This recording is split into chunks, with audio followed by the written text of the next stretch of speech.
श्रीशैलेशदयापात्रम् धीभक्त्यादिगुणार्णवम् यतीन्द्रप्रवणं वन्दे रम्यजामातरं मुनिम् लक्ष्मीनाथसमारम्भां नाथयामुन अस्मदाचार्यपर्यन्तां वन्दे गुरुपरम्पराम् यो नित्यमच्युतपदाम्बुजयुग्मरुक्म व्यामोहतस्तदितराणि तृणाय मेने अस्मद्गुरोर्भगवतोऽस्य दयैकसिन्धोः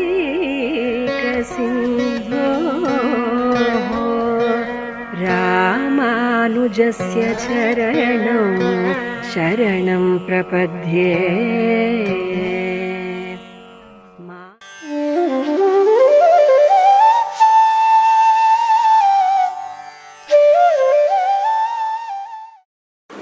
श्रीशैलेशदयापात्रं दीभक्त्यादिगुणार्णवं यतीन्द्रप्रवणं वन्दे रम्यजामातरं मुनिम् लक्ष्मीनाथसमारम्भां नाथयामुनमध्यमाम् अस्मदाचार्यपर्यन्तां वन्दे गुरुपरम्पराम्। हे गोपालक हे कृपाजलनिधे हे सिन्धुकन्यापते हे कंसान्दक हे गजेन्द्रकरुणापारीण हे माधवा हे रामानुजा हे जगत्त्रयगुरो हे पुण्डरीकाक्षमां हे गोपीजननाथा पालय परं जानामि न त्वां विना। गोधूलिधूसरितकोमलकेशवेषं गोपालबालकशतैः अनुगम्यमानं सायं स्वयं प्रतिगृहं पशुबन्धनार्थं गच्छन्तमच्युतशिशुं प्रणतोऽस्मि नित्यम्। अपगतमदमानैः अन्तिमोपायनिष्ठैः अधिगतपरमार्थैः अर्थकामानपेक्षैः निखिलजनसुहृद्भिः निर्जितक्रोधलोभैः वरवरमुनिभृत्यैः अस्तु मे नित्ययोगः। அல்லும் பகலும் அனுபவிப்பார் தங்களுக்கு சொல்லும் பொருளும் தொகுத்துரைத்தான் நல்ல மனவாள மாமுனிவரன் மாறன் மறைக்கு தனவா நூற்றந்தாதிதான் மன்னு புகழ் சேர் மனவாள மாமணி முனிவன் தன்னருளால் உட்பொருள்கள் தன்னுடனே சொன்ன திருவாய்மொழி நூத்தந்தாதியாம் தேனை உருவாது அருந்து நெஞ்சே உத்து. ஸ்ரீமதே ராமானுஜாய நமஹ. ஸ்ரீமத் வரவரமுனையே நமஹ. ஸ்ரீமத் பரமஹம்சேத்யாதி ஸ்ரீ யதிகுரு யதிராஜ ராமானுஜ ஜீய சுவாமியினுடைய திருவருளாலும் எம்ஓபி சாரிட்டிஸ் அவர்களுடைய பேரருளாலும் அவர்களுடைய பேர் ஆதரவினாலும் நடந்து வரக்கூடிய திவ்ய பிரபந்த தாரா என்னும் தொடர்ச்சியிலே இப்பொழுது திருவாய்மொழி நூத்தந்தாதி என்ற ஒரு ஆச்சரியமான கிரந்த விஷயங்கள் வியாக்கியானமாக சேர்ந்து அருள் பெற்று வருகிறது. அதில் அடியேனுக்கு கொடுக்கப்பட்ட தலைப்பு திருவாய்மொழி நூற்றந்தாதியிலே 61ஆம் பாசுரம் ஆரம்பித்து 65ஆம் பாசுரம் ஈராக 5 பாசுரங்கள் சொல்ல வேணும் என்று கேட்டுக்கொண்டதின் நியமான குணமாக அடியேன் இன்று சொல்ல விழைகிறேன். இதிலே ஒரு முக்கியமான விஷயம் என்ன என்று பார்ப்போமேயானால், அஸ்மத் குலப்பிரசூதர் எங்களுடைய பூர்வர்களாகிய மணவாள மாமுனிவன் சாதித்த திருவாய்மொழி நூத்தந்தாதி அப்படிங்கிற விஷயத்தை சொல்லுவதிலே பெரும் பாக்கியம் அடைந்ததாக, பெரும் பேறு கிடைத்ததாக அடியேன் இதை நினைத்து கொள்ளுகிறேன். சுவாமியினுடைய நியமனம் இப்படி இதையும் சொல்ல வேணும் என்று திவ்ய பிரபந்தத்திலே பல விஷயங்களை சொல்லியிருந்தாலும் திருவாய்மொழி நூத்தந்தாதியிலேயும் சில விஷயங்களை எடுத்து சாதிக்க வேணும் என்ற அடியேனை பணித்ததில் பெரிய பெருமை அடைந்ததாக நினைத்து கொள்ளுகிறேன். ரொம்ப ஆச்சரியமாக நடைபெற்று கொண்டு வருகிறது இந்த திவ்ய பிரபந்த தாரா. சுவாமியினுடைய நியமனத்தை, அவருடைய கருணையை என்ன என்று சொல்வது என்று சொல்ல தெரியவில்லை. அதனால் சொல்லக்கூடிய விஷயங்கள் அனைத்தையும் அவர் திருவடிகளுக்கு சமர்ப்பணம் செய்கிறேன். அவருடைய திருவடிகளுக்கு பல்லாண்டு பல்லாண்டு பல்லாண்டு என்று எவ்வளவு சொன்னாலும் தகும். ஸ்ரீயப்பதியான சர்வேஸ்வரன் திருமாலால் அருளப்பட்ட மயர்வர மதிநலம் என்று அருளப்பெற்ற ஆழ்வாருக்கு நிருகேத்துக்கு கிருபையை பண்ணி அருளினான் என்பதனை திருவாய்மொழி முதல் பாட்டிலேயே தெரிவித்தார் ஆழ்வார். மயர்வர மதி நலம் அருளினன் என்று இரண்டாவது வாக்கியத்திலேயே தெரிவிக்கிறார். திருவாய்மொழியினுடைய முதல் பதிகத்திலேயே, முதல் பாட்டின் இரண்டாவது வாக்கியத்திலேயே தெரிவிக்கிறார். மதி நலம் ஞானம் பக்தி, ஞானம் கனிந்த நலம், ஞானம் கனிந்த பக்தி. இதே ஆழ்வாருக்கு எம்பெருமான் நிருகேத்துக்கு கிருப்பையாக அவரை தேர்ந்தெடுத்து அவருக்கு இப்படி ஒரு மயர்வர மதிநல நலத்தை அருளினான் என்று நமக்கு தெரிகிறது இல்லையா? நிர்கேத்துக்கு கிருபா பாத்திர பூதரான இந்த நம்மாழ்வாரும் அவருடைய சிஷ்யராக இருக்கக்கூடிய முதலகவி ஆழ்வார் அவரை பற்றி சொல்லும் பொழுது,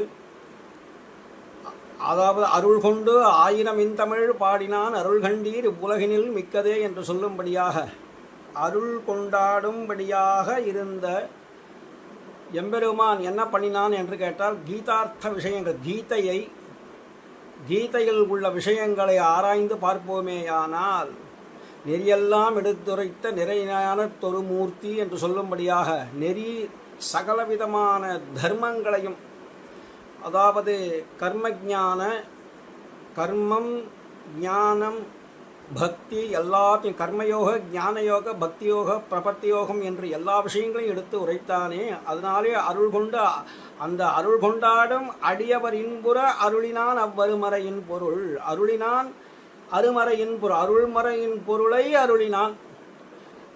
அதை கொண்டுதான், அந்த அருள் கொண்டு 1000 தமிழ் பாடினான் என்று திருவாய்மொழிக்கு ஒரு பெரிய ஒரு விசேஷம் உண்டு. திருவாய்மொழி முதலான திவ்ய பிரபந்தங்களை பண்ணார் பாடலாம்படி அருளினார். அனந்தரம் தம்முடைய நிரவதிக கிருப்பையாலே என்ன பண்ணார், மதுரகவி பிரபிருதி சஜ்ஜனங்களுக்கு அந்தாதி மேலிட்டு அறிவித்தேன் ஆழ்பொருளை சிந்தாமல் பொன்மின்னீர் தேர்ந்து மாமுனிகள் தெரிவிக்கிறாரே, அதன்படி எல்லாவற்றையும் உபதேசித்து, அதோடு மட்டும் இல்லாமல் ஊரும் நாடும் உலகமும் தம்மப்போலே யாம்படி செயல் நன்றாக திருத்தி பணி கொண்டருளி நடத்தி போந்த அந்த காலங்கள் அனந்தரம் நெடுங்காலம் இப்படியே போனவாறே இந்த திவ்ய பிரபந்தங்கள் சங்குச்சிதமாக போயிடுத்து. அது அப்படியே கொஞ்சம் கொஞ்சமாக மறைந்து போகும்படியாக ஆயிடுத்து. இதை பற்றின விஷயங்கள் சொல்லுவார் இல்லை, எடுத்து பாடுவார் இல்லை, அனுபவிப்பார் இல்லை, காலக்ஷேபங்கள் செய்வார் இல்லை என்று சங்குச்சிதமாக போன சந்தர்ப்பத்திலே அப்படி தம்முடைய விசேஷ கடாட்சத்தருளி இவருக்கு திவ்ய ஞானத்தை உண்டாக்கினார். சரி, இதுக்கு வருவார் என்று பார்த்தார். அப்படி சங்குச்சிதமாக போன காலத்தில் விஷயத்தை திருவுள்ளம் பற்றி இதுக்கு ஆவார் ஆர், இதுக்காக யார் வருவார் என்று பார்த்து நாதமுனிகளை, அருள் பெற்ற நாதமுனி என்னும்படியாக தம்முடைய கடாட்ச விசேஷத்தாலே கடாட்சித்து அருளினார். இவருக்கு திவ்ய ஞானத்தை உண்டாக்கி அந்த திவ்ய ஞான சக்ஷுஷ் மூலமாகவே சரணாகதி புரஸ்சரமாக தீர்க்க சரணாதியாக இருக்கக்கூடிய திருவாய்மொழி முதலான திவ்ய பிரபந்தங்களை பிரகாசிப்பித்து அருளினான் எம்பெருமான். பிரகாசிப்பத் அருளினார் சுவாமி நம்மாழ்வாரும்.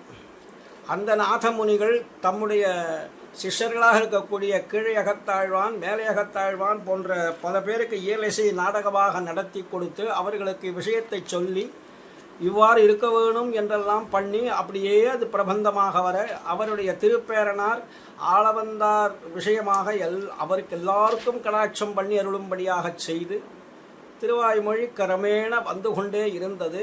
மிக மிக நன்றாக வளர்த்தவர் என்று சொன்னால் நம்மிராமானுசன் என்று அவருடையவே புனரவதார பூதராக இருக்கக்கூடிய மணவாள மாமுனிகள். அவருக்கு ஈட்டு பெருக்கர் என்ற பெயரே உடையது. நம்பிள்ளை சாதித்த வள்ளல் வடக்கு திருவீதி பிள்ளை பட்டோலை கொண்ட ஈடு 36,000 படி என்ற விஷயத்தை நன்றாக விஷததமமாக நம்பெருமாளே கேட்டு அருளும்படியான விஷயத்தை நமக்கு மணவாள மாமுனிகள் ஆச்சரியமாகத்தானே ஒரு சம்பத்சர காலம் திருவரங்கத்தில் எழுந்தருள் இருந்து நம்பெருமாளுக்கே ஆச்சரியமான உபன்யாசத்தை சாதித்தருளினார். இது பலவிதமான கிரமங்களிலே எடுத்து சொல்லி இது இப்படிப்பட்டது, இந்த படியாலே சொல்லி இது ராமாயணப்படியாலே இது சாதிக்கப்பெறுகிறது, இது ஸ்ரீமத் பாகவதத்தின் படியே சாதிக்கப்பெறுகிறது, ஸ்ரீ விஷ்ணு புராணம் அதன்படி இது ஸ்ருதியின் படியாக சொல்லுகிறோம், இது அந்த படி என்று பலவிதமான படிகளை எடுத்து அவர் சாதித்தார். அதன் பிறகு இந்த திருவாய்மொழி இப்படியே போயிடக்கூடாது, இதுக்கு துர்தர்ஷங்களாக போயிடுத்து, இதனுடைய உண்மையான அர்த்தங்களை புரிந்து கொள்வார் இல்லையோ என்று சந்தேகப்பட்டு உடனே மணவாள மாமுனிகள் இதுக்கு சாரதமமான விஷயத்தை எடுத்து சாதிக்க வேணும் என்பதற்காக வேண்டிதான் திருவாய்மொழி நூற்றந்தாதி அப்படிங்கிற ஒரு விஷயத்தை சாதித்தருளினார் மணவாள மாமுனிகள்.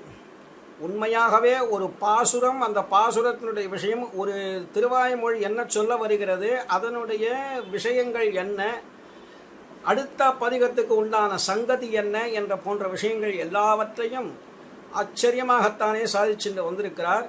இது ஒரு அவ்வளவு பெரிய பெரிய விஷயங்களை எல்லாம் ரகசியமாக இருக்கக்கூடிய விஷயங்களை அடக்கி ஒரே பாட்டாலே ஒரு பதிகத்தின் விஷயத்தை 11 பாட்டு ஒரு பதிகம் என்றால் அதனுடைய ரகசியம், அந்த பாட்டினுடைய ஆரம்பம், அந்த பாட்டினுடைய முடிவு, அதாவது அடுத்த பதிகத்தினுடைய ஆரம்பம் என்று ஒவ்வொரு பாட்டிலும் ரொம்ப அழகாக வெண்பாவிலே பாடி ரொம்ப ஆச்சரியமாக நமக்கு கொடுத்துட்டு வந்திருக்கிறார். இந்த திருவாய்மொழி நூற்றந்தாதியின் அதிலே 61வது பாசுரம் ஆரம்பித்து 65வது பாசுரம் ஈடாக அடியேன் சாதிப்பதாக இப்பொழுது பொருள் கொண்டு விழைகிறேன். இதிலே ஒரு முக்கியமான விஷயம், எம்பெருமானிடத்திலேயே இந்த விஷயங்கள் எம்பெருமானோடு சேருவதில்லை என்று 3 ஆழ்வார்கள் இருந்தார்கள். அதில் முக்கியமான தலைவராக இருக்கக்கூடியவர் சுவாமி நம்மாழ்வார். மட்டையடி பண்ணுகிறார், அவரோடு சேர வேண்டிய அவசியமில்லை, எம்பெருமான் எப்பொழுது எனக்காக வரவில்லையோ அவனுக்காக நான் வர வேண்டிய அவசியம் என்ன என்றெல்லாம் நினைத்து அவரை எம்பெருமானோடு பிரிந்து இருக்க வேணும் அப்படின்னும் வளவேழுலகின் முதலாய பதிகத்தின் மூலமாக நைச்சானுசந்தானம் பாவித்து ஐயோ எம்பெருமான் எங்கே அடியேன் எங்கே என்று ஓடும்படியான காலத்திலே அந்த எம்பெருமான் கூடாதவர்களையெல்லாம் கூட்டிக் கொண்டார் என்று தெரிகிறது. அதாவது கூடாதவர்கள் அப்படின்ற 3 வகுப்பினர் எம்பெருமானுக்கு. 3 வகுப்பினரில் முதல்ல இந்த கர்வம் பிடித்தவர்கள் ராஜாக்கள், அந்த காலத்தில் இருந்த ராஜாக்கள், அவர்களை பலபராக்கிரமத்தை கொண்டு அடக்கி அவர்களை சேர்த்து கொண்டான். ஆட்சியர்கள் அப்படி ஒரு விஷயத்தாலே எம்பெருமானிடத்திலேயே சில விஷயங்களாலே சேரமாட்டேன் என்று போனவர்கள்.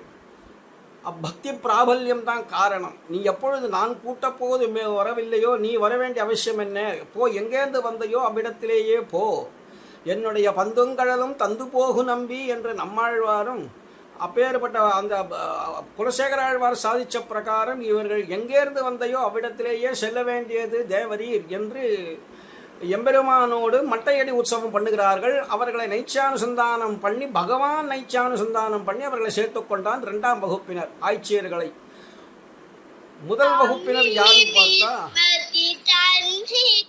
ஆழ்வார். முதல் வகுப்பினர் ஆழ்வார். அந்த ஆழ்வார்களே 3 பேர் எம்பெருமானோடு சேராதவர்கள், கூடாதவர்கள். அதிலே நம்மாழ்வார் மின்னிட மடவார்கள் நின்னருள் சூடுவார் முன்பு நான தஞ்சுவன் மண்ணுட இலங்கை அரண்காய்ந்த மாயவனே உன்னுடைய சுண்டாயம் நான் அறிவன் இது கொண்டு செய்வதன் என்னுடைய பந்துங்கடலும் தந்து போகு நம்பி என்றெல்லாம் சொல்லும்படியாக அந்த எம்பெருமானிட்ட மட்டையடி உற்சவம் பண்ணினார். மின்னொத்த நுண்ணுடையாளைக் கொண்டு வீங்குருள் வாயந்தன் வீதியூடே பொன்னொத்த வாட கொண்டு கூக்கூடலிட்டு போகின்ற போது நான் கண்டு நின்றேன். கண்ணுத்தவள நீ கண்ணாலிட்டு கைவிழிக்கின்றதும் கண்டே நின்றேன். எண்ணுக்கவளை விட்டு இங்கு வந்தாய் இன்னமங்கே நட நம்பினியேன்னு பெருமாள் தொழுமொழியில் குலசேகர சாதித்த பிரகாரம் இன்னமங்கே நட நம்பினியேன்னு அவரும் சேராதபடி இருந்தார். காதில் கடுப்பிட்டு கலிங்க முடுத்து தாது நல்ல தன்னந்துழாய் கொடணிந்து போது மறுத்து புறமே வந்து ஏதுக்கு இதுவென்னோ என்று சொல்லும்படியாக திருமங்கை ஆழ்வாரும் அவரை போகும்படியாக சாதித்தார். என்று இவர்கள்லாம் மட்டையடி உற்சவம் செய்ததுமே இவர்களெல்லாம் சேர்த்து கொள்ள வேண்டுமே, எதை கொண்டு சேர்த்து கொள்வதுன்னு எம்பெருமான் பார்த்தான். சீல குணத்தை காட்டி சேர்த்து கொண்டான் என்று திருவாய்மொழி நூற்றந்தாதியிலேயே மரவாள மாமுனிகள் தெரிவிக்கிறார். வளம் மிக்க மால் பெருமை மண்ணுயிரின் தன்மை உளமுற்று அங்கு ஊடுருவ ஓர்ந்து தளர்வுற்று நீங்க நினை மாறனை மால் நீடிலகு சீலத்தால் பாங்குடனே சேர்த்தான் பரிந்து என்று ஆச்சரியமான விஷயத்தாலே தெரிவிக்கிறார். 4வது பாட்டிலே தெரிவிக்கிறார். அதாவது திருவாய்மொழி நூற்றந்தாதிலே 4வது பாட்டிலே சீல குணத்தை காட்டி எம்பெருமான் ஆழ்வார்களையும் சேர்த்து கொண்டான் என்று. அதனாலே ஆழ்வார்கள் எப்பொழுது எம்பெருமானிடத்திலே பிரிவாற்றாமை ரொம்ப விஞ்சு போயிட அவர்கள் என்ன செய்வது என்ன என்ன என்ன பண்ணுவது அப்படி என்று ரொம்ப தாபப்பட்டு எம்பெருமானே போரும் இந்த வாழ்க்கை சம்சாரத்திலே எங்களுக்கு எவ்வளவு விதமான சிரமங்கள் உண்டாகிறது என்று சொல்லும்படியாக இந்த பாசுரங்கள்லாம் சாதிச்சுட்டே வந்தார். அதனுடைய சாரதமமான விஷயத்தை என்ன சொல்லுகிறார். 61வது பாட்டுங்கிறது 7ஆம் பத்திலே முதல் பதிகம் முன்னிலாவே ஐவர் என்று ஆரம்பிக்கிற அந்த பதிகத்தினுடைய விஷயத்தையே கொண்டு முதல் பாட்டாக அடியேனு கொடுத்த விஷயத்திலே முதல் பாட்டாக, அதாவது 61வது பாட்டு ஆரம்பிக்கிறோம். உன்னிலாவிய ஐவருடன் இருத்தி இவ்வுலகில் எண்ணிலா மாயனை நலியா எண்ணெண்ணுகின்றான் என்று நினைந்தோலமிட்ட இவன் புகழ் சேர் மாறனென கொன்றிலிடுமே பவக்கங்குல். பாருங்க, அடுத்தது இங்கே உன்னிலாவே ஐவரால் குவை தீட்டின்னு ஆரம்பிக்கிறது பாட்டு. அதனாலேயே உன்னிலா ஐவருடன் இருத்தின்னு இங்கே சொல்கிறார் அவர். அடுத்தது கங்குலும் பகலும் கண்டு இளறியால் கண்ணநீர் கைகளால் இறைக்கும்னு ஆரம்பிக்கிறதுக்கு கடைசியில் பவக்கங்குல்னு பூர்த்தி பண்ணுறார். இதை ரொம்ப ஆச்சரியமான விஷயத்தாலே சொல்கிறார். அதாவது எம்பெருமானே இந்த சம்சாரத்தில் ஏதுக்காக என்னை இட்டு வைத்திருக்கிறாய், எப்பொழுது கூவிக்கொள்ளும் காலம் இன்னும் குறுகாதோ, கூவிக்கொள்ளாய் வந்தந்தோ என்றெல்லாம் சொல்லும்படியாக என் காலம் இன்னும் குறுகாதா, என்னை அழைத்து கொண்டு வைகுண்டத்துக்கு செல்ல மாட்டாயா என்றெல்லாம் ரொம்ப தாபப்பட்டு பேசும் பொழுது இந்த சரீரத்திலே இந்த ஆத்மாவை கொண்டு ஏதுக்கு போட்டாய், புகட்டது என்ன காரணம்? ஏன்னா இது இருக்கக்கூடிய அந்த கர்மேந்திரியங்கள் என்று சொல்லும்படியான 5 விஷயங்கள் அதுதான் உள் நிலாவிய ஐவரால் குமை தீட்டிங்கிறாருங்க. அந்த உள் நிலாவிய அந்த ஐவர் அப்படிங்கிறது கர்மேந்திரியங்கள், அதுக்கு உள்ளுக்குள்ள இருக்கக்கூடிய ஞானேந்திரியங்கள், இது எல்லாம் ஒன்று சேர்ந்து எனக்கு சிரமம் கொடுத்து கொண்டு இருக்கிறதே, நான் என்னென்று சொல்லுவது என்று ரொம்ப தாபப்பட்டு ஏன் இந்த சம்சாரத்தில் என்னை வைத்திருக்கிறாய் என்று சொல்லும்படியான முதல் பதிகத்திலேயே முதல் பாட்டிலேயே உன்னிலாவிய ஐவரால் குமை தீட்டி என்று ரொம்ப ஆச்சரியமாக ஆரம்பிக்கிறார். அந்த விஷயத்தை மாமுனிகள் இங்கே தெரிவிக்கிறார். இந்த உலகில், அதாவது இந்த சொல்லுகிறார், இந்த உலகில் உள் நிலாவு ஐவருடன் இருத்தி எண்ணிலா மாயன், இந்த லோகத்திலே இப்படி உள்ள இருக்கிற பஞ்சேந்திரியங்களான பகைவருடன் என்னை இருக்க செய்கிறேப்பா. பஞ்ச இந்திரியங்கள் எனக்கு எவ்வளவு, அதாவது ஒவ்வொருத்துக்கும் ஒவ்வொரு விஷயங்கள் உண்டு இல்லையா. கண் அப்படின்னா பார்க்கறது, காதுன்னா கேட்கறது, மூக்குன்னா முகர்றது, நாக்குன்னா சுவைக்கிறது, நாக்குன்னா பேசுகிறது, தோள்கள் ஸ்பர்ஷங்கள் ஆக சப்தஸ்பர்ஷ ரூப ரசகந்தாதி விஷயங்கள் பஞ்சத்துக்கும் அதுக்கு உண்டான கர்மேந்திரியங்கள் பார்ப்பதற்காக இந்த வெளி புறக்கண்ணும், மூக்கில் முகர்வதற்காக இந்த வெளியில் இந்த 2 ஓட்டை மூக்கும், கேட்பதற்காக காதும், பேசுவதற்காக நாக்கும், தொடுவதற்காக ஸ்பர்ஷம் பண்ணுவதற்காக இந்த தோள்களும் இதெல்லாம் இருக்கு.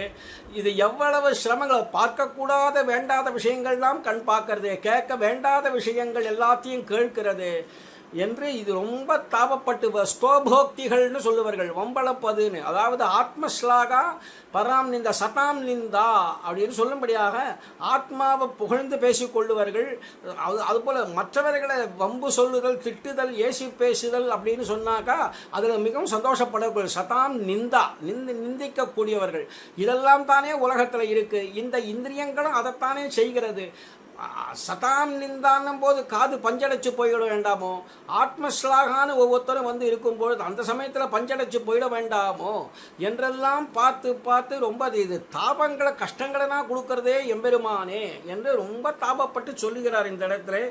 ஐவருடன் உள்நிலாவு ஐவருடன் இருத்தி அப்படின்னு இந்த லோகத்தில் உள்ளே இருக்கக்கூடிய பஞ்ச இந்திரியங்களாகிற பகைவருடன் இருக்க செய்ய வச்சுட்டேப்பா. எண்ணிலா மாயன் அளவற்ற ஆச்சரிய குணச்சேஷ்டிதங்களை உடைய எம்பெருமானே, என்னை நலிய என்னை வருத்துவதற்கு நான் சிரமப்பட்டு இந்த பூலோகத்தில் இருக்கணும் என்று என்னை வருத்துகிறாயே, என்ன காரணம்னு தெரியல. எண்ணுகிறான், அப்படிதான் எம்பெருமான் நினைக்கிறான். என்னை வருத்துவதற்காக எம்பெருமான் நினைத்து கொண்டிருக்கிறான் போலும். இதுக்கு முன் பதிகத்திலே, அதாவது 6ஆம் 10 கடைசி பதிகம், உலகமுண்ட பெருவாயன் பதிகத்திலே அப்படி சரணாகதி பண்ணினார். அவர் சரணாகதி பண்ணி அடிக்கீழ் அமர்ந்து புகுந்தேனே என்று சொல்ல முடியாது. துவயத்தினுடைய முதல் வாக்கியத்தினுடைய விஷயத்தை இங்கே தெரிவித்தார் இல்லையா? முதல் வாக்கியம் என்ன? சிவநாராயண சரணௌ சரணம் பிரபத்திய. சரணௌ சிவநாராயண சரணௌ ஒரே பதம், சரணம் பிரபத்திய. அந்த சரணம் 2 திருவழிகளை பற்றி கொண்டாரே, அதே அங்கே சொன்ன விஷயத்தை தான் எம்பெருமான் சாதித்த விஷயத்தை தான் அப்படி சொன்னீரே எம்பெருமானே, நான் உன் திருவடியே கதின்னு வந்து சரணாகதி பண்ணுறேனே அப்படின்னு உன் அடிக்கீழ் அமர்ந்து புகுந்தேனே என்று சரணாகதி பண்ணியும் கூட கர்மேந்திரியங்கள்லாம் இன்னும் எனக்கு நலியும்படியாக இந்த பூமியிலே இட்டு வைத்தது எதற்காக என்று ஆச்சரியமாக கேட்குறார். அப்போ சரணாகதி பண்ணினா சரணாகதியினுடைய பலன் வைகுண்டம் என்று அவர் கேட்கல. இப்போ அதுக்கு அப்போ அப்படின்னா அதுக்கு என்ன அர்த்தமாயிடுன்னு கேட்டால் உபாயாந்தரங்கள்ன்ற அர்த்தம் வந்துடும். ஏன்னா நீ ஒரு உபாயத்வ புத்தியை கொண்டு சரணாகதியை கொண்டு போய் உபாயத்வ புத்தியாக காட்டுற, அதாவது சரணாகதியை வந்து வைகுண்டத்துக்கு விலை பேசுகிறேன்னு அர்த்தமாயிடும். அப்படி பண்ணலை அவர். நம்மாழ்வார் அதை செய்யவில்லை. அதாவது அவர் செய்த விஷயம் என்ன என்று பார்ப்போமேயானால், சரணாகதி அப்படிங்கிறதே எம்பெருமானிடத்தில் இட்ட வழக்கா நாம் இருந்து சரணாகதி மட்டிலும் பண்ணிட்டோமேயானால் அது எம்பெருமானுடைய விஷயம். கை நீட்டி ஞான கைதா காலக்கழிவு செய்யலே என்று சொல்லும்படியாக அவனே ஞானமாகிய கையை நீட்டி ஸ்வீகாரம் பண்ணுவோம். இதுதான் பரகத ஸ்வீகாரம் என்று நம் சம்பிரதாயம். அதன் விஷயமாக அவர் அப்படி அடிக்கீழ் அமர்ந்து புகுந்தேனேன்னு தான் சொன்னாரே தவிர இதற்காக வைகுண்டம் கொடுன்னு நான் சொன்னார். ஆனாலும் இந்த பூலோகத்திலே விட்டு வைத்தது எதற்காக, அதைத்தானே கேட்கிறார் அவர். ஏன்னா பூலோகத்தில் இருந்து எவ்வளவு தான் கைங்கரியம்னு நம்ம உள்ள நுழைஞ்சாலும் கூட கைங்கரிய ஹானிங்கிறது வந்துடுறதேப்பா. கைங்கரிய ஹானி வந்துடுத்தான், அதுக்கப்புறம் என்ன பிரயோஜனம் இருக்கு? இதைத்தானே கேட்டார். பராசர பட்டருக்கும் பெரிய ஒரு யக்ஷ்ம ரோகம்னு சொல்லும்படியான ஒரு கேன்சர்னு சொல்கிறோம் இல்லையா, அந்த ரோகம் வந்துவிட்ட பிறகு அவரால் வெளியில் வர முடியவே கடைசி காலம் வந்துடுத்தவருக்கு அவரை பரமபதத்திற்கு அனுப்ப வேணும் என்று பகவானும் பாரிக்கிற காலம் வந்துடுத்து, அப்பொழுது கொண்டு போய் ஏன் பராசரன் என் பிள்ளை என்னுடைய புத்திரன் பராசரன் ஏன் வரவில்லை என்று நம்பெருமாளே கேள்வி எழுப்ப, அது உத்தம நம்பி மூலமாக அவருக்கு விஷயம் போச்சு. நாயந்தே இன்றைய உற்சவத்தில் வீதி புறப்பாடு உற்சவத்திலே நம்பெருமாள் தேவரை பற்றி விஞ்ஞாபனம் பண்ணினார். தேவரீர் ஏன் காணமே என்று கேட்டார். அப்படின்றதுமே அப்படியானால் வருகிறேன்னார். அவர் ஒரு ரொம்ப தாபப்பட்டு இருக்கும் பட்சத்திலே ஒரு திருப்பாவை சொல்லுன்னு நம்பெருமாள் சாதிச்சார். அப்போ நம்பெருமாள் எப்பேற்பட்ட ரோகத்துக்கும் திருப்பாவை தான் கதின்னு சொல்ல வரார் அப்படின்னு அர்த்தமானா, திருப்பாவை சகலவித ரோகத்தையும் போக்குறது இருக்கட்டும், வேதம் அனைத்துக்கும் வித்தே சுவாமி அது. அதனால வேதங்களுக்கு எல்லாத்துக்கும் வித்தா இருப்பதனாலே, அது எம்பெருமானுடைய கல்யாண குணங்களை பாடுவதா இருப்பதனாலே அதை சொன்னால் இந்த மாதிரியான ரோகங்களுடைய என்ன கஷ்டங்கள் வருமோ அது எல்லாம் தானே தீரும்னு அர்த்தமே தவிர, நம்பெருமாளும் இந்த இடத்துல திருப்பாவை சொன்னால் எல்லா ரோகங்களும் போகும் அப்படின்ற அர்த்தத்தில் பேசலை. ஆக தானே அது மறைந்து போகும் அப்படின்னு. ஆனால் இது ரொம்ப தாபப்பட்டார். ஐயோ இது ஒரு சர்வரோக நிவாரணியா என்று எம்பெருமானே இதை அங்கீகரித்த பின்பு திருப்பாவை நாம் எவ்வளவு ஆசைப்பட்டு சொல்லுகிறோம். சந்நிதியிலே வரக்கூடிய தமர்களே நித்தியபடி திருப்பாவை சொல்ல வேணும். திருப்பாவை 30 சொல்ல முடியலன்னா ஒரு பாசுரமாவது சாதிக்க வேணும் என்று சிற்றஞ்சிறுகாலை ஒரு பாசுரமாவது என்று சொன்னாரே, அதை எம்பெருமான் அங்கீகரிக்கிறானே என்ற அந்த திருவுள்ளத்தோடைய பார்த்து உடனே வலி இருந்தாலும் இருக்கட்டும் என்று வேகமாக ஓடி வந்து வீதி புறப்பாட்டில் இருக்கக்கூடிய நம்பெருமாளை பார்க்க வந்தார். அப்போ பார்த்ததுமே ரொம்ப தாபப்படி உனக்கையா ஒரு பார்வை பார்த்து நிற்கிறார். எம்பெருமானும் அவரை உனக்கையா பார்க்கிறார்.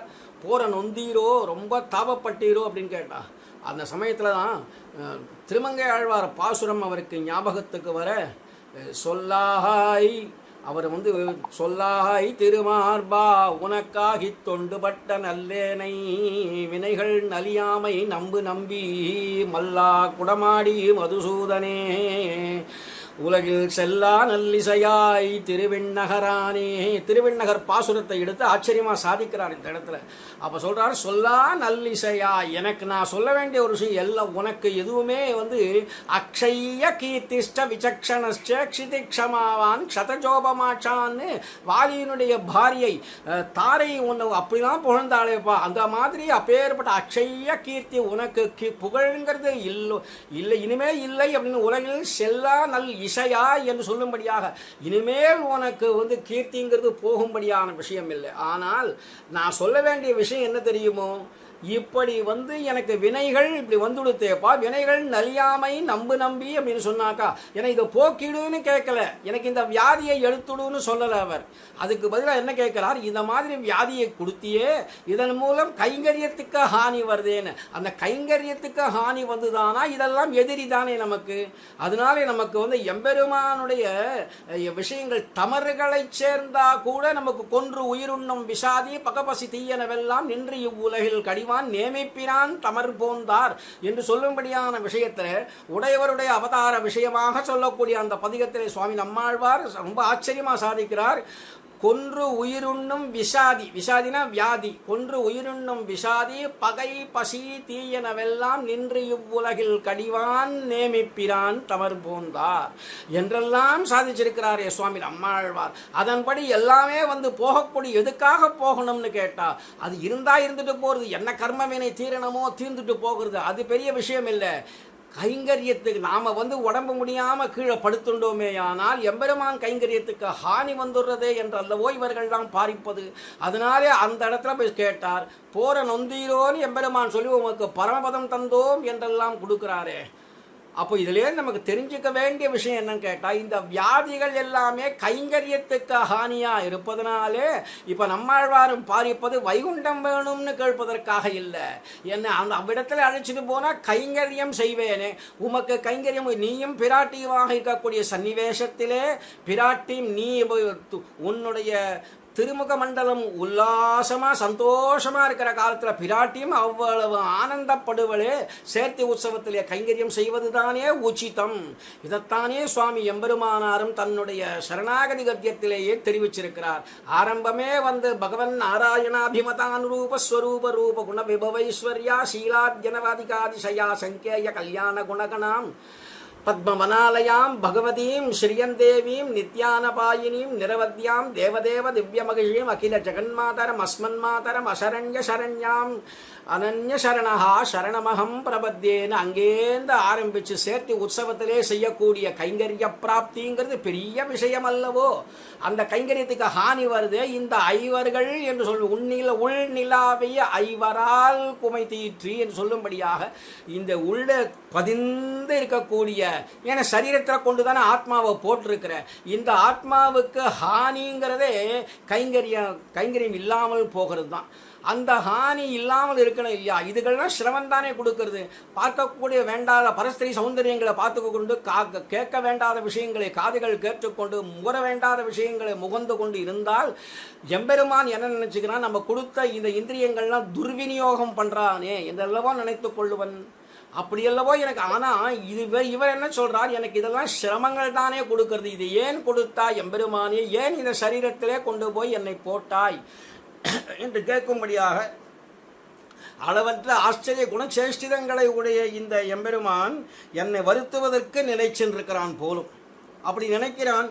அதனால் என்று நினைந்து என்றெண்ணி ஓலமிட்ட இப்படி முறையிட்டார் ஆழ்வார் இல்லையா. முறையிட்ட இன்புகழ் சேர் மாறன பவக்கங்குல் கொன்றுவிடும். இப்படி முறையிட்ட இந்த இனிய கீர்த்தி பொருந்திய சுவாமி நம்மாழ்வார் என்று அனுசந்தானம் பண்ணால் இப்படி ஆச்சரியமான விஷயங்கள்லாம் எடுத்து கொடுக்கிறாரே. நாம் இதை அனுசந்தானம் பண்ணுவதற்காக நமக்காக அல்லவோ இதை கொடுத்தார் என்று நாம் அனுசந்தானம் பண்ண அனுசந்திக்கவே சம்சாரமாகிற காலராத்திரியானது நசிந்து போம் அப்படிங்கிறாருங்க. சம்சாரமாகிய காலராத்திரிங்கிறது என்னது? இது இது வேண்டாத ஒரு கூப்பம், அந்த கூப்பம்னே பெயர். இது சம்சாரங்கிறது ஒரு அந்த கூப்பம். இதில் எல்லாமே வேண்டாத விஷயங்கள் தான் இருக்கும். எல்லா இந்திரியங்களும் சுகத்தை மட்டும்தான் காட்டுமே தவிர ஆனந்தத்தை காட்டாது. ராவணனுக்கு 10 தலைனா 10 இந்திரியங்கள். அவனுடைய சரீரம் தான் மனசு. மனையேவ மனுஷியானாம் காரணம் பந்தமோக்ஷயோகோ என்று அந்த மனசு தான் பந்தத்துக்கும் காரணமாக இருக்கு, சரீரம் தான் மோட்சத்துக்கும் காரணமாக இருக்கு. அப்படின்னாக்கா அது மனசு போறபடி போயிடுத்தானாக்கா என்ன பண்றது? மனசு போனபடி போறவன் காமுகன் இல்லையோ உலகத்துல. அப்ப அந்த 10 இந்திரியங்கள், அவனுடைய 10 தலைகளும் 10 இந்திரியங்கள்லாம் என்னத்தை காட்டும்? இந்திரிய சுகத்தை தான் காட்டும். அத மாதிரி இருந்தா என்ன பண்றது? ராவணனுடைய இதெல்லாம் தத்துவ விஷயங்கள். வெளிப்படையா பார்த்தோம்னா ஏதோ ராவணன் அப்படிங்கிறவன் ஒரு எல்லா விஷயத்தையும் துர்விநியோகம் பண்றவன், எல்லாரையும் கெடுக்கக்கூடியவன், நாட்டிலே பல சிரமங்களை கொடுக்கக்கூடியவன், பூமிக்கே பாரமாக இருக்கக்கூடியவன், அவன் மாற்றான் மனைவியை தீண்டினவன் என்ற பெரிய பாவச் செயல்கள்லாம் செஞ்சவன் நமக்கு தெரியறதே தவிர அவனும் சரணாகதி பண்ணியிருக்கிறான். அதை பற்றி இப்போ பேச வேண்டிய அவசியம் இல்லை. அது ஒரு பெரிய விஷயம். அதை பற்றி எடுத்து பேசணுமான அவகாசம் போராது. ஏன்னா ராமாயணத்தில் அவன் பண்ணின சரணாகதியை வால்மீகியே தான் சொல்கிறார். அதை மனசமார்ப்பயத்து ஸ்வ ஆத்மவதாய ராவணகான்னு பதம் போட்டிருக்கிறார் அந்த இடத்துல. பிராட்டியை கட்டி அபகரிச்சுட்டு போகிற கட்டத்தில் ரொம்ப அழகாக சொல்லி சரணாகதி பண்ணித்தான் தாயாரை கொண்டு போய் அங்கே வச்சிருக்கிறான் அப்படின்லாம் சொல்லியிருக்கிறான். அது ஒரு விஷயம். ஆனால் அபச்சாரங்கள் படுறவன், இப்பேற்பட்ட பெரிய பெரிய பாவங்களை பண்றவன் எம்பெருமான் என்ன பண்ணுகிறான்னு கேட்டா, அதாவது அதர்மம் பண்ணுகிறவன் அழிந்தே போவான் என்பதற்காக 3 விதமான அதர்மங்களை காட்டி தர்ம சம்ஸ்தாபனம் பண்றான் பகவான் அப்படின்னு. அப்போ இந்த இடத்துல ஆழ்வாரும் ஆச்சரியமான விஷயங்களை எடுத்து தெரிவிச்சுட்டு இப்படி நம்மளை கொண்டு போய் இங்க வச்சிருக்கிறானே, ஏதுக்காக வைத்திருக்கிறான் அப்படின்னு இங்க ஆச்சரியமா தெரிவிக்கிறார். உன்னிலாவிய ஐவருடன் இருத்தி அப்படின்னா இந்த இருள் தருமா ஞானமான சம்சாரத்திலே ஆந்தர சத்ருக்களாக, அந்தரங்கமா இருக்கக்கூடிய சத்ருக்கள் தான் இந்த ஐவர்கள். யாரு? இந்த கண்ணு, காது, மூக்கு, நாக்கு, இந்த தோல் என்று சொல்ல முடியாது சப்த ஸ்பரிஷ ரூப ரசகந்தாதி விஷயங்களை காட்டக்கூடிய இந்த ஐவராகிய கர்மேந்திரியங்கள் எல்லாம் வைத்து இந்திரியங்களோட கூட இருக்கும்படியாக நம்ம செஞ்சு ஐம்புலனிவை மண்ணுள் என்னை பெற்றால் என் செய்யா மற்ற நீயும் விட்டால் என்று சொல்லும்படியாக என்று அதை பின் சென்றபடி எண்ணிலா மாயன் இப்பேறுபட்ட எம்பெருமான் இப்படி செஞ்சு விட்டானே என்ன அதன் பின் சொல்லும்படியாக அது என்ன சொல்றதோ அது கேட்கும்படியாகத்தான் துர்விநியோகம் பண்ணக்கூடிய மனுஷர்கள் பெரும்பாலும் இருக்கிறார்கள். அப்படிதான் இருக்க முடியும். சம்சாரம்ங்கிறது அப்படித்தான் இருக்கும். இதுலேருந்து மீண்டு வந்தா அது ஆழ்வார்களை போல ஏதோ ஒரு 12 இருந்தார்னு இருந்துட்டு போயிட்டார்களே தவிர எல்லாரும் ஆழ்வார்களுடைய நிலைமையை அடைய முடியல. ஏன்னா பக்தி பிராபல்யத்தாலே பிரபன்னர்கள் ஆழ்வார்கள் என்ற ஸ்ரீவச்சன பூஷணத்திலே சாதிச்சபடி அவர்களும் பக்தி பிராபல்யத்திலே போனவர்கள். சரி, பூர்வாச்சாரியர்கள்னா ஞான ஆதிக்கத்தாலே பிரபன்னர்கள் பூர்வாச்சாரியர்கள். அவர்கள் ஞானமே ஆழ்வார்களுக்கும் ஆச்சாரியர்களுக்கும் உள்ள வித்தியாசம் என்ன அப்படின்னு கேட்டா, ஆழ்வார்கள் பக்தி பிராபல்யம், அவர்கள் அழுதழுது பாடினார்கள், அதனுடைய விஷயங்களை இவர்கள் எடுத்து வியாக்கியானித்துள்ளார்கள். பூர்வாச்சாரியர்கள் அவர்கள் அனுபவ பராயணர்கள், இவர்கள் உபதேச பராயணர்கள் என்று சொல்லும்படியாக உபதேச பராயணர்களாக இருந்தார்கள் பூர்வாச்சாரியர்கள். நாம் எப்படி இருக்கிறோம் இந்த லோகத்தில்? முமுட்சுக்களாக இருந்தாலும் கூட நாம் இருக்கிறது அஜ்ஞானத்தாலே பிரபன்னர்கள், அஸ்மதாதிகள் நம்போல்வார்கள். அஸ்மதாதிகள் நம்போல்வார்கள்.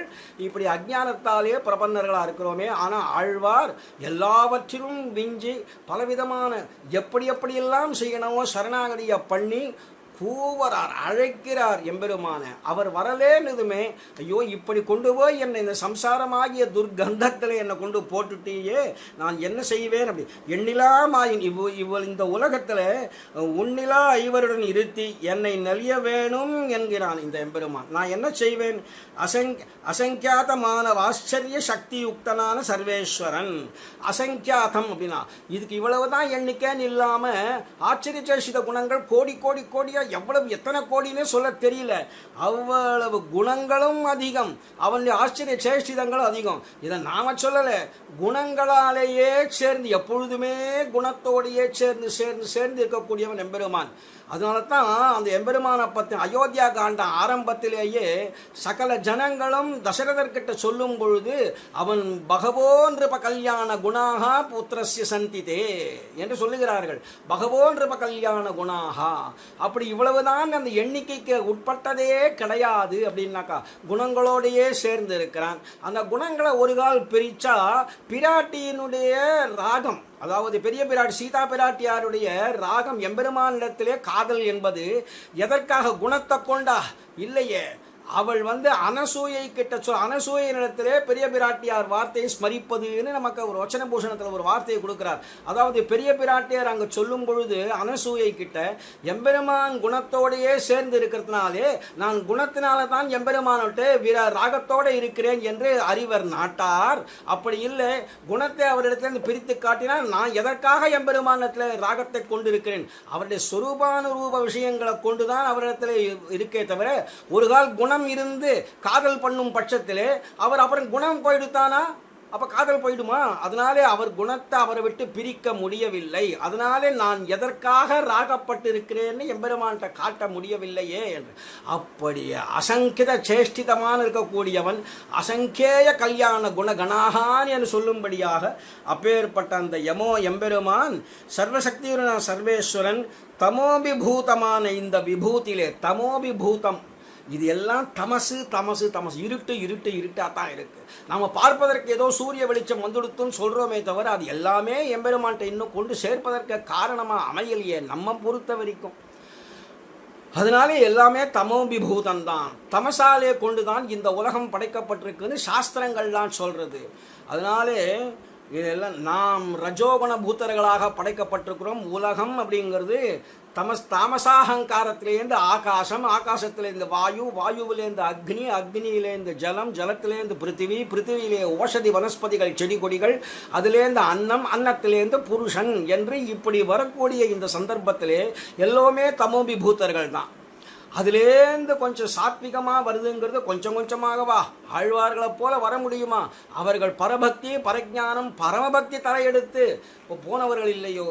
அதனால அப்பேற்பட்ட விஷயமான தமோபிபூதமாக இந்த விபூதியிலே அகமர்த்தமான ஆத்மாவை அறவழிய பண்ணுவதான இந்த 5 இந்திரியங்கள் ஆத்மானுபவ பந்திங்கள் என்னெல்லாம் படி பொருந்தி வச்சிருக்கிறையப்பா என்று கேட்கிறாருங்க. அதாவது அறவழிய பண்ணுவதான அறிவு அழிய பண்ணும்படியாக நம்மளை கொண்டு வைக்கிறது. அகமர்த்தமான ஆத்மா, அகமர்த்தத்துக்கு ஞானானந்தங்கள் தடஸ்தம் என்னும்படி தாஸ்யமிரே அந்தரங்க நிரூபகம்னு ஸ்ரீவச்சன பூஷணத்தில் புலலோகாச்சார் தெரிவிக்கிறார். அகம் அப்படிங்கிற அர்த்தத்துக்கு, அகம்னா ஆத்மா இல்லையா, அதுக்கு ஞான விஷயத்தாலே சிறந்ததா அல்லது சேஷத்துவமா, இப்பொழுது ஞானத்துவமா சேஷத்துவமா என்று கேள்வி கேட்டின்ற பிறகு அங்க தாஸ்யமிரே அந்தரங்க நிரூபகம். அப்ப ஞானம் கனிந்த பேர் சேஷத்துவம் அப்படிங்கிறதா அதுக்கு சேர்த்தி. ஞானம் மட்டும் இருந்தா போராது, சேஷத்துவம் மட்டும் சேஷத்துவங்கிறது எல்லா விஷயங்களும் இங்கே இருக்கக்கூடிய பதார்த்தங்கள்லாம் கூட அச்சேதன வஸ்துக்கள்லாம் கூட இட்டது இட்ட வழக்காத்தான் இருக்குது. இப்போ கல் மண்ணுலாம் அப்படியே தான் இருக்குது, அதுன்னு அசைகிறதா? அதனால் அது கூட சேஷத்துவம் பாராட்டுறது போல தான் உலகத்தில் தெரியும். ஆனால் எம்பெருமானிடத்திலே நாம் சேஷப்பட்டிருப்பது ஞானம் கனிந்ததோடு அப்படிங்கிறதுனாலே அகமர்த்தத்துக்கு ஞான ஆனந்தங்கள் தடஸ்தம் என்னும்படி ஒரு பக்கம் ஞானம் ஒரு பக்கம் ஆனந்தம் என்று தடஸ்தம்னா இப்படி கரை, ஒரு பெரிய சமுத்திரத்துக்கு கரை போல் இருக்கிற பட்சத்திலே தாஸ்யமிரே அந்தரங்க நிரூபகம் என்று சொல்லும்படியாக இப்பேற்பட்ட இந்த தாமஸ்வரூபியா இருக்கக்கூடிய இந்த சம்சாரத்தில் கொண்டு என்னை ஏன் தான் எம்பெருமான் என்னை வச்சானோ என்று இப்போ அப்பேற்பட்ட அனுபவ பந்திகள் எப்பேற்பட்ட 5 இந்திரியங்களும் ஆத்மானுபந்தி என்னலாம்படி பொருந்திருக்கும்படி ஆக்கி துர்பலனாக இருக்கு. ஏன்னா எம்பெருமான்ட்ட நான் போய் உடனே பிடிச்சிக்க முடியலையே, 2 காலையும் பிடிச்சிக்கலாம். சரணவு சரணம் பிரபத்தியேன்னு அது ஏற்கனவே சொல்லிட்டு வந்துட்டார், அடிக்கீழ் அமர்ந்து புகுந்தேனேன்னு சொல்லிட்டார். இங்கே இருந்தாலும் இவராலே அப்படி இருந்தும் கூட அது அந்த விஷயங்கள்லே நம்ம ஈடுபட முடியலையே. எம்பெருமான் ஏதோ பூலோக விஷய சுகங்களிலே கொண்டு போய் என்னை வச்சுட்டானே இந்த இந்திரியங்களை கொடுத்து, கர்மேந்திரியங்களை கொடுத்து அப்படின்னு தள்ளி பாதிக்கைக்கு காரிய விசாரம் பண்ணுகின்றார். அந்த எம்பெருமான அப்படிதான் காரிய விசாரம் பண்ணி என்னை கொண்டு உட்கார வைத்து விட்டான். அதாவது உன்னிலாவிய ஐவரால் குமை தீற்றி என்னை உன் பாத பங்கயம் நன்னிலா வகையே நலிவான் இன்னம் எண்ணுகின்றான் எண்ணிலா பெருமாயனே என்றும் ஓர் 5 பெய்து இராப்பகலும் ஓதுவித்திட்டு என்றும் ஐவரால் வினையேனையும் ஓதுவித்து என்றும் ஓர் ஐவரை காட்டி என்றும் ஐவரை நேர் மருங்குடை தாவடைத்து என்றும் ஓர் ஐவர் யாவரையும் மயக்க நீ வைத்த என்றும் சுமடு தந்தாய் என்று இப்படியெல்லாம் அவன் இப்படி ஐவரை கொண்டு செய்துவித்தான் என்று சுமடு அப்படிங்கிறது இந்த சரீரத்தில் கொண்டு போய் சுமடு தந்து எதுக்காக இந்த சரீரத்தை கொடுத்த சுமடுன்னா தலையில் ஒரு துணியை கட்டி வச்சுன்னு அதை பாரத்தை எடுத்துன்னு போவார்களே அதுக்கு சுமடுன்னு பெயர். சுமடுங்கிறது அதை போலத்தானே இந்த ஆத்மாவுக்கு மேலே இருக்கக்கூடிய இந்த சரீரம் இருக்கு, இதுக்கு சுமடுன்னு பெயர். அதனால் சுமடு தந்தாய், எதற்காக இதை கொடுத்தாய் எம்பெருமானே, உன் திருவிடையில் சேர்த்து கொள்ளலாம் இல்லையா, இந்த ஆத்மானுபூதியிலே நான் என்னத்தான் செய்வேன் என்று புரியவில்லையே என்று ரொம்ப தாபப்பட்டு சொல்லுகிறாருங்க. அதனால் சர்வஜனாய் சர்வசக்தியாய் இருக்கிற ஈஸ்வரன் அஜ்ஞான சக்தனாய் சரணம் புகுந்தாய். அப்பேற்பட்ட என்ன நலிந்தது போராமல் இன்னும் நலிய வேண்டும். அது போராது போல் இருக்கு, நீ ஏற்கனவே நலிய வச்சுட்டான் என்ன, அது போரலை போல் இருக்கு. அதனால இது என்ன, நீ எம்பெருமானே நீ வரலைன்னா நான் உனக்காக எவ்வளவோ விஷயத்தாலே நான் தாபப்பட்டு கிடக்கிறேன். அப்போ நீ கூவிக்கொள்ளும் காலம் இன்னும் குறுக வேணும்னு பாரித்திருக்கக்கூடிய என்னை போய் இன்னும் நலிய எண்ணுகிறாயோ அப்படின்னு இந்த பதிகத்தாலே கேட்கிறாருங்க. நலிவான் இன்னம் எண்ணுகின்றான் எண்ணிலா பெருமாயனே அப்படிங்கிற விஷயத்தை சொல்லி பேசுகிறார் இந்த இடத்துல. அதாவது சீதா பிராட்டியார் அசோகவனத்தில் இருந்து ரொம்ப தாபப்பட்டு அதாவது ஹா ராமா சத்யவிரதா தீர்க்கபாகோ அஹா பூர்ணச்சந்திரா பிரதிமான வக்த்ரா என்று சொல்லும்படியாக ஹான்னு கதறி எழுதா. எந்த சமயத்துலன்னு கேட்டால் ராவணன் கண்ட விஷயத்தை பேசிட்டு போன பிறகு திருணமந்தரத கிருத்வா பிரத்யுவாச்ச சுச்சிஸ்மிதா என்றெல்லாம் சொல்லும்படியாக அவனை புல்லாக நினைச்சு அவனை போக விட்ட பின்பு அவன் இனிமேல் நான் உயிரோடு வாழ்ந்து என்ன பயன் என்று தன்னுடைய நீண்ட கூந்தலையை எடுத்து சிம்சுபா விருட்சம்னு சொல்லும்படியாக மரத்தில் தூக்கு போட்டுண்டு இதோட மாய்த்து கொள்ளலாம் என்று நினைக்கிற சந்தர்ப்பத்தில் ஹா ராமா சத்யவிரதா பூர்ணச்சந்திரா என்றெல்லாம் அழைத்து இனிமே நான் உயிரோட வாழ்வது எதற்காகன்னு கூப்பிட்டா போலே ஆழ்வார் எம்பெருமானை அழைக்கிறார் என்று ஒரு விஷயத்தை எடுத்து காட்டுறாருங்க. அதோடு மட்டும் இல்லை, சாகா மிருகா ராவண சாயகார்த்தாக ஜக்முஹு சரண்யம் சரணம் ஸ்ம ராமம் என்று.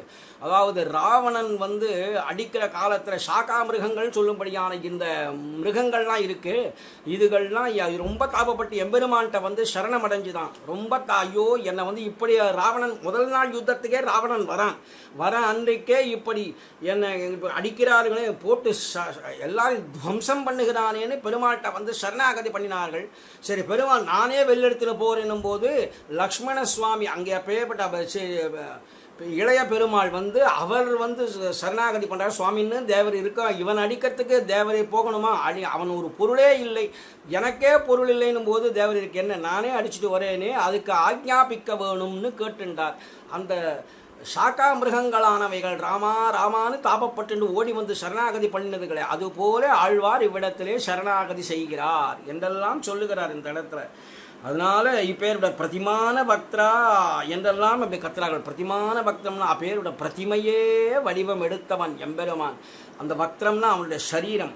அப்படி இருக்கக்கூடிய எம்பெருமானே நீ என்னை நலிவது ஏதுக்காக, உன்னுடைய பெருமையினாலே எதையோ நலிந்தாயே, என்னை இப்படி பஞ்ச இந்திரியங்களை கொடுத்த நலிய வைக்க வேண்டாம், என்னை உன் திருவடியில் சேர்த்து கொள்ள வேணும் என்று தாபப்பட்டு ரொம்ப ஆச்சரியமான விஷயத்தை முதல் பாட்டினாலேயே தெரிவித்தார்.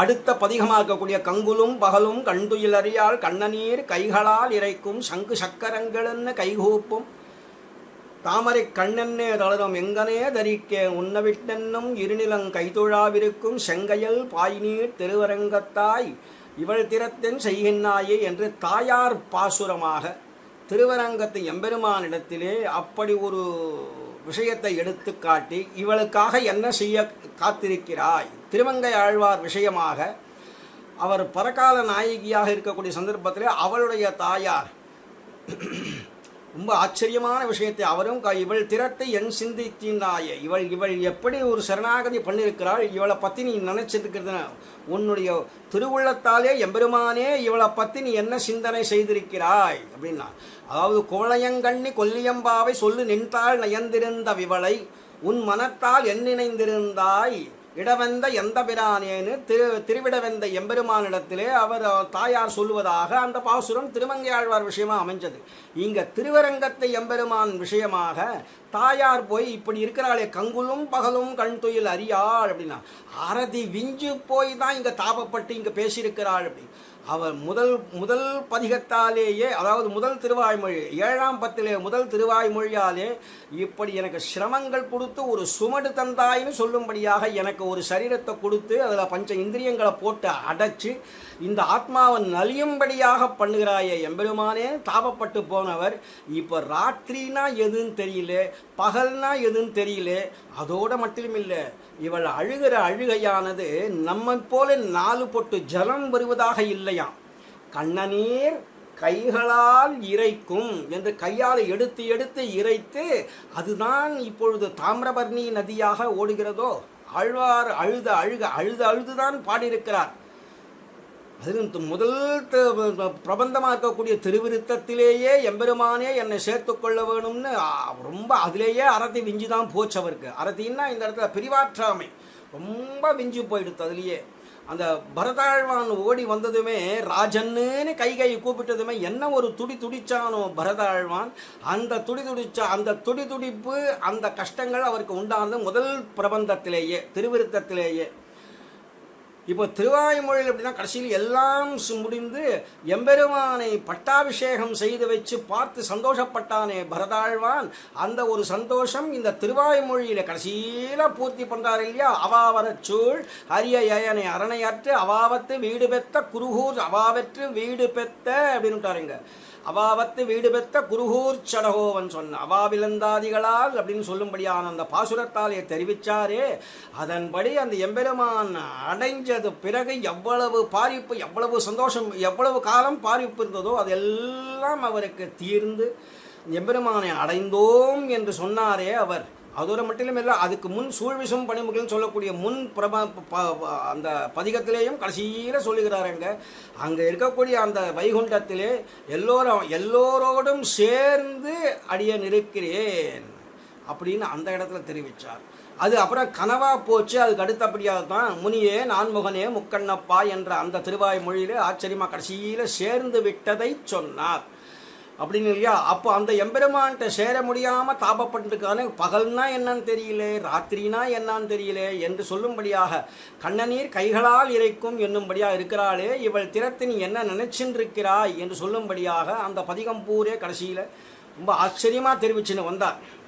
கடைசியில் பூர்த்தி பண்ணும் பொழுதும் அந்த லோகத்துக்கு போய் அவர் எம்பெருமானை அடைந்து ஆனந்தப்படுவர்கள் என்று பூர்த்தி பண்ணியிருக்கிறார் கடைசியில்.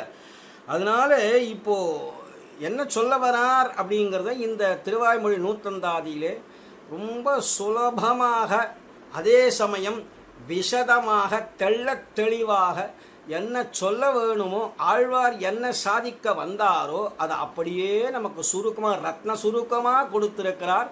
அதை அனுபவிப்போம் 2வது பாசுரத்தாலே. அதாவது அடியேனுக்கிட்ட 5 பாசுரங்களில் 2வது பாசுரம்.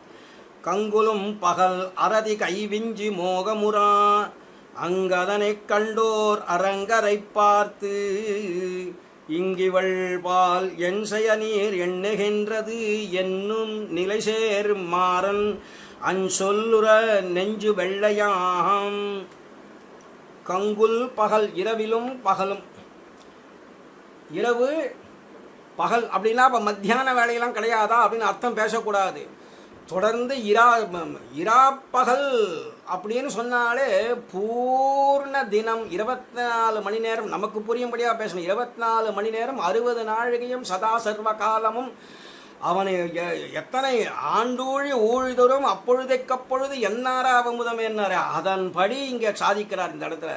அவர் பகல் நாள் திங்கள் ஆண்டூழி ஊழ்தொரும் அப்படின்னா அந்த மாதிரி ஒவ்வொரு க்ஷணம் அந்த எம்பெருமான அனுபவிக்க பாரிக்கிற காலத்திலே கங்குலும் பகல் இரவிலும் பகலிலும் அறதி கை விஞ்சி ஆற்றாமை பிரிவாற்றாமைங்கிறது ரொம்ப விஞ்சு போயிடுது. அறதி கை விஞ்சி மோகமுறா அந்த பிரிவாற்றாமைங்கிற காரணத்தினால மோகம் அடைஞ்சுட்டார். எப்பொழுதுதான் எம்பெருமானுடைய சேருவனோ, இவள் சேராததற்கு என்ன காரணம்னு பறவைகளை தூது விட்டார். அஞ்சிரைய மடனாராயிலே பறவைகளை தூது விடும்போது அந்த என்பழைத்தாள் திருவடியின் தகவினுக்கு என்றொரு வாய்ச்சொல் என்பழைக்கும் இளங்கிளியே யான் வளர்த்த நீ அலையேன்னார் அந்த இடத்துல. அப்படி தூது விட்டதால் இவள் என்னதான் தப்பு பண்ணினான்? இவளோடு சேராம எம்பெருமானே நீ இருப்பதற்கு இவள் செய்த தப்பு தான் என்ன? அதுக்கு ஈடு 36,000 படியில் ஆச்சரியமாக தெரிவிச்சிருக்கிறார். இவள் செய்த தவறு தான் என்ன?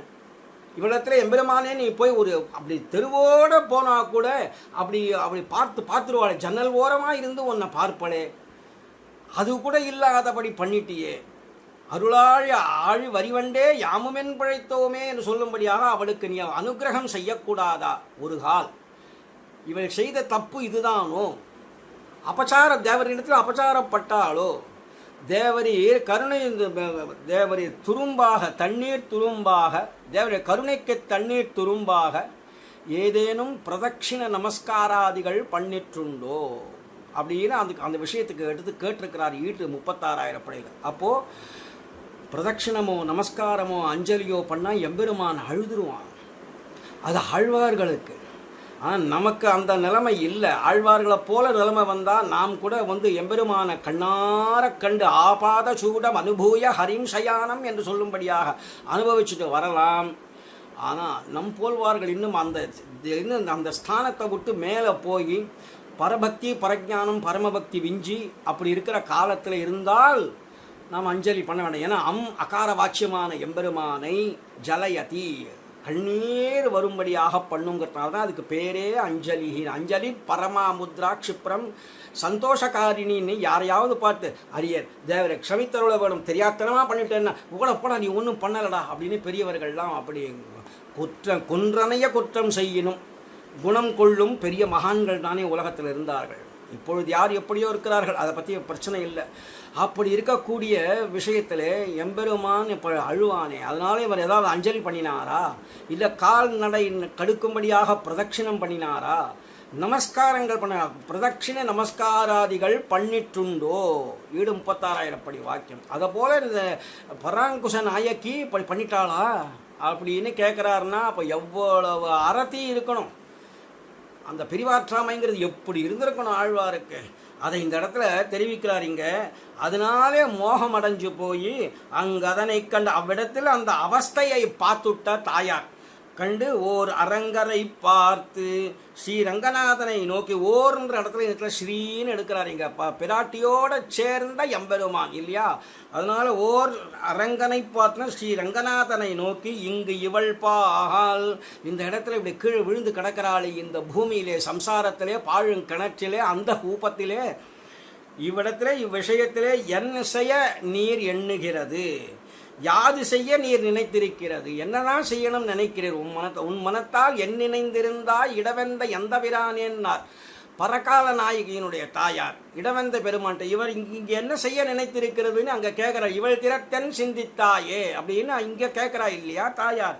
என்ன எண்ணுகிறது என்னும் நிலைசேர் என்று தாய் வினவும்படியான நிலைமை அடைந்த மாறன் அப்பேற்பட்ட ஆழ்வாருடைய அஞ்சொல் உராக அஞ்சொல் உரான்னு சொல்கிறார் இல்லையா? அஞ்சொல் உரன்னா நம் அனுசந்தானம் பண்ணும்படியாக இருந்தால் நெஞ்சு வெள்ளையாகும், மனசு பரிசுத்தமாயிடும். இது போருமே.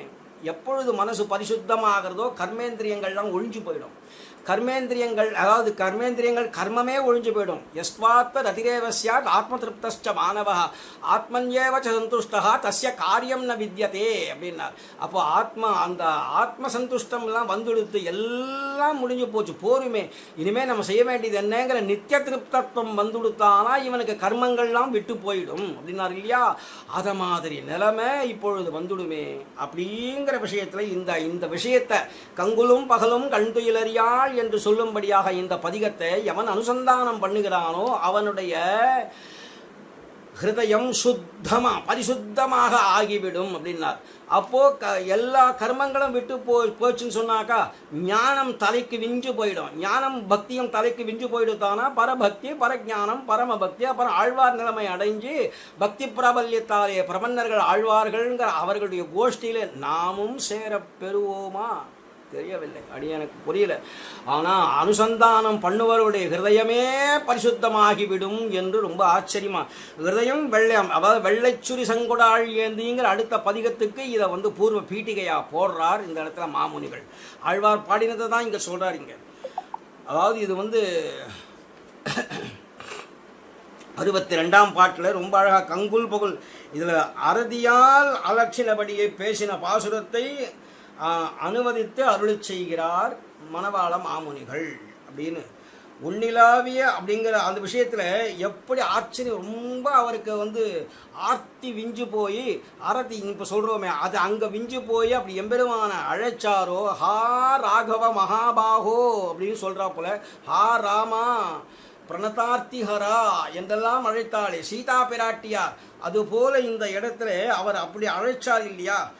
அந்த உன்னிலாவிய ஐவராத்தமாக கூப்பிடுகின்ற தம்மை பரிகரிக்கும்படி விறகு என்னவோ அப்படின்னு சிந்தித்து கொண்டு அப்படியே கண் வளர்ந்து அப்படியே சரி சயனிச்சிக்கலாம் அப்படின்னு போனார் ஆழ்வார். ஆனால் பெரிய பெருமாளுடைய நினைவு வந்ததோ இல்லையோ கங்குலும் பகலும் கண் துயில் அறியாள் என்ற நிலைமை அடைந்துவிட்டார் அவர்.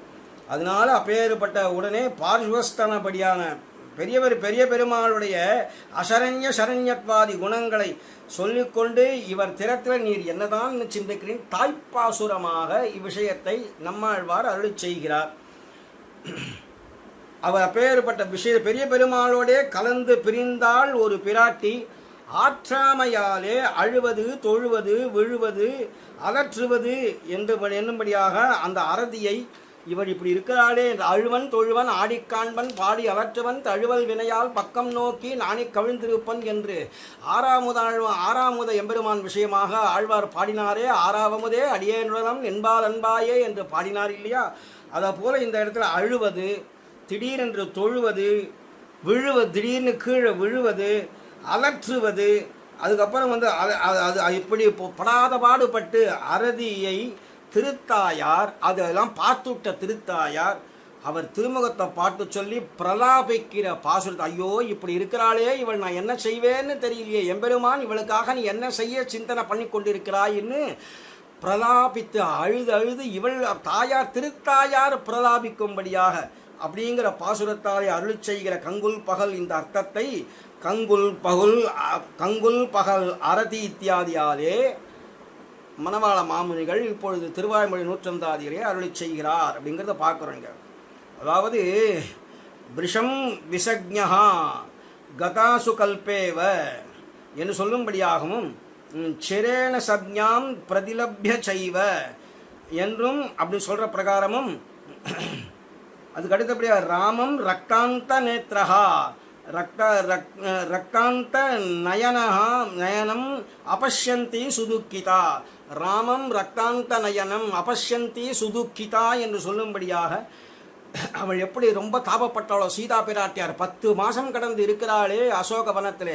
ராமம் ரக்தாந்த நயனம் அபஷ்யந்தி சுதுக்கிதா என்று சொல்லும்படியாக அவள் எப்படி இருந்தாள். இப்போ சிறிய திருப்படி போய் எம்பெருமான்கிட்ட சொல்லும் பொழுது அவள் எவ்வளவு துக்கப்படுகிறாள்ங்கிற இந்த விஷயத்தெல்லாம் எடுத்து சொல்லும்போது ஹிமகத நளினீவ நஷ்டசோபா வியசன பரம்பரையா அதிபீட்யமானா சகச்சர ரகிதேவ சக்கரவாக்கி ஜனகசுதாம் கிருபணாம் தசாம் பிரபன்னா ஜனகசுதா கிருபணாம் தசாம் பிரபன்னா கிருபண தசையை அடைந்து விட்டாள். எப்படின்னா ஹிமகத நளினீவ நஷ்டசோபான்னார். அந்த ஒரு குளிர்ச்சி உடம்புல இருக்கணும் இல்லையோ, எல்லாம் தாபப்படுறது, உடம்பே தப்பிக்கிறது. அதனால வாடிப்போன திருமுக மண்டலமாக இருக்குது பிராட்டியாக இருக்குது. அதனால ஹிமகத நளினீவ நஷ்டசோபா, அந்த சோபையே போயிடுச்சு சுவாமி. அதுக்கப்புறம் வியசன பரம்பரையா அதிபீட்யமானா, வியசன பரம்பரைனா வியசனம்னா துக்கம், அது பரம்பரையாக மேலே வருது. இதில் ராவணன் வேற வந்து பேசிட்டு போகிறான் அவ்வப்பொழுது. வரும்பொழுது அப்படி கம்பீரமாக வரக்கூடியவன் இவள் கிட்ட வந்ததுமே பிரபாதே கதலீயதா என்று இந்த வாழை மரங்கள்லாம் எப்படி காற்றுல ஆடி ஆடி போகுமோ அதுபோல் ரொம்ப நடுங்கி தான் பேசுவான். கூசி கூசி பேசலுற்றான் அப்படின்னார் கம்பநாட்டாழ்வான். அதன்படி தான் வந்து பேசுவான். இதை மாதிரி பல கஷ்டங்கள், ராட்சசிகளாலே பல சிரமங்கள். இப்படி பூலோகம்ங்கிறது இப்படி தானே இருக்குது. அந்த இடத்துல அப்படி பெரிய பிராட்டியாருக்கு எவ்வளவு சிரமங்கள் உண்டாச்சு அந்த சந்தர்ப்பத்தில். அதனால வியசன பரம்பரையா அதிபீட்யமான சகச்சர ரகிதேவ சக்கரவாக்கி என்று சொல்லும்படியாக ஆண் பறவை இழந்த பெண் பறவை சக்கரவாக்க பறவை எவ்வளவு தாபப்பட்டு அப்படியே உயிரை மாய்த்து கொள்ளுமோ அந்த நிலையை அடைந்திருக்கிறாள். சகச்சர ரகிதேவ சக்கரவாக்கி யாரு? ஜனகசுதா கிருபணாம் தசாம் பிரபன்னா என்று ரொம்ப சிறிய திருவடி விஸ்தாரமாக தான், அதாவது நகசிக பர்யந்தம் எம்பெருமான் கேட்டு தெரிந்து கொள்வர். என்ன பார்த்த சீதா பிராட்டியார் என்ன சொன்னார் என்றெல்லாம் ஆச்சரியப்படுவார் இல்லையா? அதனால தான் இங்கே விஷயத்தை அப்படியே அவளை பற்றின விஷயத்தை சொல்லும் பொழுது இவர்கள் 2 பேருக்கும் ராமசங்கீர்த்தன வீத சோகா ராமஸ்ய சோகேன சமான சோகா என்று சோகத்தோட பிராட்டியார் இருக்கிறார். எனக்கு இன்னும் 1 மாதம்தான் எனக்கு நான் உயிரோட வாழ்வேன் எல்லாம் சொல்லியிருக்கிறாள் என்று இப்படி விஷயங்களை எடுத்து சீதா பிராட்டியார் சொல்லி அனுப்பித்தார் இல்லையா? அவள் எவ்வளவு தாபப்பட்டிருப்பார். ராமம் ரக்தாந்த நயனம் அபஷ்யந்தி துக்கிதா சுதுக்கிதா என்று சொல்லும்படியாக அப்படியே அவள் எவ்வளவு தாபப்பட்டிருப்பாளோ அதுபோல உன்னை பார்த்து அனுபவிச்சுட்டு இப்போ உன்னை விட்டு போன பிறகு பெரிய பெருமாள் தேவரீரை காண வேணும்ன்ற அறத்தை விஞ்சு போய் இப்படி தாபப்பட்டு கிடக்கிறாளே. அதனால இப்போ நான் என்ன சொல்லுவேன்னு தெரியல. கங்குலும் பகலும் கண்டு கண் துயில் அறியாள். ஆக அவள் வந்து இதுவாக இருக்க தெரியல அவளுக்கு. இது பகலா இது இரவான்ற அந்த விஷயங்கள் பாவ பந்தனங்கள்லாம் கூட தெரியாமல் என்னென்னோ ஒரு இட்ட கைகளால் இருக்கும் என்று சொல்லும்படியாக சிந்திக்கும் திசைக்கும் தேரும் கைகூப்பும் என்றெல்லாம் இத்தியாதிப்படியே அப்பேற்பட்ட திவார் ராத்திர விபாகம். அந்த விபாகம்னா அந்த வித்தியாசமே தெரியாமல் இருக்கா பிரபு. இப்போ பகல்னா என்ன ராத்திரினா என்னன்னு தெரிஞ்சா தானே, வெளியில் வந்தால் தானே. நீர் வந்தீர்னா உங்க கூட சேர்ந்து போகலாம். எல்லா இடத்துலையும் மங்கள வாத்தியங்கள் முழங்க தேவரை அழைச்சிட்டு போக ஆச்சரியமாக இருக்கும் ஆண்டாள் தெரிவித்த பிரகாரம். ஆனால் அப்படி இல்லையே. தேவரீரும் வந்து வரேன் என்று சொல்லி அவர் வராமல் இருக்கிறதுனாலே உண்மை அனுபவித்துட்டு கீழே இருக்க ஆற்றாமை விஞ்சு போயிட்டதுனாலே இப்போ பகலிரா இரவு இரா பெற்றேன் அப்படின்னு சொல்லும்படியாக அப்போ அழுவது தொழுவது மோகிப்பது பிரலாபிப்பது அடைவுகிட பேசுவது எப்படி பேசுகிறோன்னு தெரியாமையே வந்து பிரலாபிச்சுட்டு பேசின்னு இருக்கிறாள். இப்படி நெடுமூச்சு எறிவது எம்பெருமானே நீ எப்பொழுது வருவாய் என்று நெடுமூச்செறிவது அதுதானும் மாட்டாது ஒழிவது ஸ்தப்தையா கிடக்கிறது. ஒன்றும் இல்லாமல் இவள் உயிரோடு இருக்கிறாளா இல்லையான்னு தெரியாதபடி அப்படி ஸ்தூனான்னு சொல்ல முடியாது. அந்த கம்பங்கள்லாம் இருக்குமே அதுபோல் ஸ்தப்தையா ஒன்றும் ஒரு விதமான மூச்சு பேச்சு கூட இல்லாதபடி இவள் இருக்கிறாளா இல்லையா என்ற வித்தியாசமே தெரியாதபடி அப்படியே கிடக்கிறாளாமே. இப்படி ஸ்தப்தையா கிடப்பது. இப்படி அரதி விஞ்சு மோகத்தை பார்த்தையாக தான் பெண் பிள்ளை இடத்திலே அந்த தசையை கண்டு அப்பேற்பட்ட ஓர் அரங்கரை பார்த்து ஹார்த்திகர தசையிலே சிந்தித்து போருகிற அப்பேற்பட்ட அத்விதீயரான பெரிய பெருமாளை பார்த்து இங்கு இவள் பால் இத்தசையிலே இவளிட இளையாட்டமாக என் செய்ய நீர் எண்ணுகிறது. ஆசிரித ரக்ஷண சிந்தை பண்ணுகிற தேவரீர் ரக்ஷகாபேட்சையுடைய இவள் திறத்து ரக்ஷாபேட்சாம் பிரதீட்சதேன்னு தேவரீர் சொல்லுவது புரிகிறது. அப்படி இருக்கக்கூடிய இவளுடைய ரக்ஷ அபேட்சையோடு இவள் திறத்து என்ன திருவுள்ளம் தேவரீருக்கு பற்றியிருக்கிறது? எடுக்கவோ அல்லது முடிக்கவோ என்ன செய்ய எண்ணுகிறீர்? இவளை திருத்தி பணி கொண்டு தேவரீர் தானே திருவடியில் சேர்த்துக்கொள்ள வேணும்னு தேவரீர் ஏற்கனவே பாரித்தது. இவள் திருவடியிலே வர வேணும் என்று பாரிக்கிறாளே, அவளை நீ எடுத்துக்கொள்ளணும்னு பார்க்கிறீரா இல்லை முடித்து விட வேண்டியதுன்னு பாரிக்கிறீரா? இன்னும் மேலும் மேலும் சம்சாரத்திலே வைக்கப் போகிறீரா என்று ஒன்றும் தெரிகிறதில்லை. எல்லா தசையிலும் இவள் பேத்துக்கு உன் மனத்தால் என் நினைந்திருந்தாய் அப்படின்னு சொல்லும்படியாகவே அத்தலையிலே நிறைவேற உபாயம் நினைவே இரே உபாயம். அத்தலையில் அதாவது எம்பெருமானிடத்திலே இவளுக்கு என்ன நினைவு இருக்குது, அதுதான் உபாயமா. தேவரீரே உபாயம், தேவரீரே உபேயம் என்றெல்லாம் புரியும்படியான விஷயத்தில் இருக்கு. இத்தலையிலே உள்ளதெல்லாம் ஆற்றாமையாலே முதலிடும் அத்தனை என்று வியாக்கியானத்தை தெரிவிக்கிறார். அதனால இத்தலைனா இந்த ஆழ்வார் விஷயமாக இவரிடத்தில் எல்லாத்தையும் இடத்துல கொண்டு போட்டு இருக்கிறாள். அதனால் எல்லாம் முதலிடுகிறது, எல்லாம் தேவரீருக்கே என்று ஆத்மீய விஷயங்கள் எல்லாத்தையும் கொண்டு பூர்ண சமர்ப்பணம் பண்ணுகிறாள். இவளை பற்றி புரியவில்லையா? இவள் திறத்து என் செய்கின்றாயே, இவள் திறத்து என் செய்திட்டாயே, இவள் திறத்து என் சிந்தித்தாயே எப்படி என்று பின் சென்றபடி இப்படி ஒவ்வொரு விஷயமாக எடுத்து தாயார் கேட்கும்படியா அமைஞ்சிருக்கு. என் செய்ய நீர் எண்ணுகின்றதெனும் நிலை சேர் மாறன். அப்பேற்பட்ட துவர அஜானத்தாலே தலைமகள் என்று பெயருடைய தாம் மோகித்து கிடக்க இந்த மோகாதிகளும் உபாயமாகாமல் அத்தலையில் நினைவே சாதனம். அதாவது இங்க மோகிச்சு போய் வேற விதமா போயிடாம உம்மிடத்திலே நினைவே இருக்கே, அதுவே சாதனமா இருக்கு சுவாமி. இதை சாத்தியமாக்கி கொள்ளக்கூடாதோ தேவரீர், அதனால அதுவே சாதனமா இருக்கிறாள் அப்படிங்கிற அப்பேற்பட்ட விஷயம். நினைவே சாதனம் என்னும் அத்வய சாய ஞானத்தாலே தாயார் என்று பெயருடைய தெளிந்திருந்து தெரிவிக்கும் தசையை அடைந்த ஆழ்வாருடைய அப்பேற்பட அஞ்சொலுற அப்பேற்பட அழகினதாக இருக்கக்கூடிய திருவாய்மொழியை ஆதரித்து அனுசந்தானம் பண்ணுபவர்கள் எவர்களோ அவர்கள் நெஞ்சு வெள்ளையாம். உபாயாந்தர விஷயமான மனோமாலின்யம் நிவிருத்தமாய் மனசில் இருக்கக்கூடிய மலினங்கள்லாம் எல்லாம் நிவிருத்தியாகி ஓடி போய் அப்புறம் ததேகோ உபாயத்வானுசந்தானத்தாலே மனசுத்தி பிறக்கும். அவன் எம்பெருமானிடத்திலேயே அவனே கதின்னு மனசு இருந்தா அப்பொழுது ஹிருதயத்திலே சுத்தி பிறக்கும் என்று ரொம்ப ஆச்சரியமான விஷயத்தை தெரிவிக்கிறார். கங்குல் பகலரதி இத்தியாதி வெள்ளையாம் அப்படின்னு இந்த பாட்டில் தெரிவித்தார் இல்லையா. உபாயாந்தர விஷயமாக ஓர் அரங்கரை பார்த்து ஒருவர் இவர் அரங்கரை பார்த்து, அதாவது உலகமுண்ட பெருவாயனிலே அகலகில்லேன் என்று பூர்ண பிரதிபத்தி பண்ணின இடத்திலும் கூட அகலகில்லேன் இறையுமென்று அலர்மேல் மங்கவுர மார்பா என்று அவனை அழைத்து அவனிடத்திலே பிரபத்தி பண்ணினாரே, அப்படி பண்ணின இடத்திலும் கூட பலித்ததில்லையோ, அந்த பூர்ண சரணாகதி இன்னும் பலிக்கவில்லையோ அப்படின்னு நினச்சி உன்னிலாவிய ஐவரால் அப்படிங்கிற அந்த பதிகத்தாலே அப்பனே என்னை ஆழ்வானே என்று நின்ற இடத்திலே நிற்க ஒட்டாமல் கூப்பிட்டார். திருவேங்கடத்து என்னான என்னப்பன் அரங்கநகர் மேயவப்பனாய் மந்திவாய் வடவேங்கட மாமலை இத்தியாதி படியே பைத்த பாம்பனையானவன் அரங்கத் தரவினையனானாய் பைங்கொள் பாம்பனையாய் இவள் திறத்து அருளாய், இவள் திறத்து என் சிந்தித்தா என்று கேட்கும்படி உறங்குவான் போல யோகு செய்த பெருமானிடத்திலே யோக நித்திரை சிந்தை செய்து இவர் ரக்ஷண சிந்தை பண்ணிக்கொண்டார் அலை கிழக்கிழவரை பார்த்து என்றபடி என்று வியாக்கியானத்திலே தெரிவிக்கிறார். தொடங்கின காரியம் தலை கட்டும் அத்தனையும் பற்றாது போலே இருந்து இவள் ஆற்றாமை திரிவாற்றாமை ரொம்ப விஞ்சி போயிட இவள் திறத்து என்ன செய்கிறாய் என்று கேட்டிருக்கிறார். அடுத்தது 3ஆம் பாட்டிலே வெள்ளிய நாமங்கேட்டு விட்டகன்ற பின் மோகம் தெள்ளியமால் தென்றிருப்பேர் சென்று புகா உள்ளமங்கே பற்றி நின்ன தன்மை பற்றி உள்ளே பற்றி தின்ன பகை பகரும் சடகோபர்க்கு அற்றலர்கள் தாம் ஆழியார்.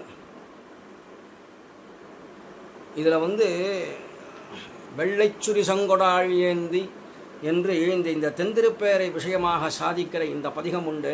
இதில் அங்கே இருக்கக்கூடிய சிறுவர்கள்லாம் கூட எம்பெருமான் பார்ப்பராம் அந்த சிறுவர்கள்லாம் விளையாடுகின்ற விளையாட்டை. அதனாலேயே அந்த சந்நிதிக்கு போனோம்னா தெரியும், அங்கே பெரிய திருவடின்னு சொல்லக்கூடிய அந்த கருடாழ்வான சற்று ஒதுங்கி போம் என்று எம்பெருமான் சொல்ல அவரும் ஒதுங்கி நிற்க அங்கே இருக்கக்கூடிய அத்தனை சிறுவர்களையும் பார்த்து பார்த்து ஆனந்தப்படக்கூடிய எம்பெருமான் அந்த இடத்திலே அடியனுடைய மனசு போயிடுத்து. யானும் என் நெஞ்சும் இசைந்தொழிந்தோம்னு பெரிய திருவந்தாதில் சொன்ன பிரகாரம் அந்த நெஞ்சானது இப்போ அங்கே போயிடுத்து. எனக்கு இனிமேல் உஷா துணை யார் என்று சொல்லும்படியாக ஆழ்வார் இந்த இடத்துலையும் ரொம்ப அழுது தாப்பப்பட்டு அந்த எம்பெருமானிடத்திலே சரணாகதியை பண்ணுகிறார் என்கிறது இந்த பாசுரம். அதில் வெள்ளிய நாமம், போக்கியமான பகவன் நாமங்களை, வெள்ளிய நாமம் பரிசுத்தமானது இல்லையா எல்லாமே. அப்போ என்னை வெள்ளுயிராக்க வல்ல பையுடையனாக பகைக்கொடியானுக்கு என்று பெரியாழ்வார் ஆரம்பத்தே தெரிவித்தாரே.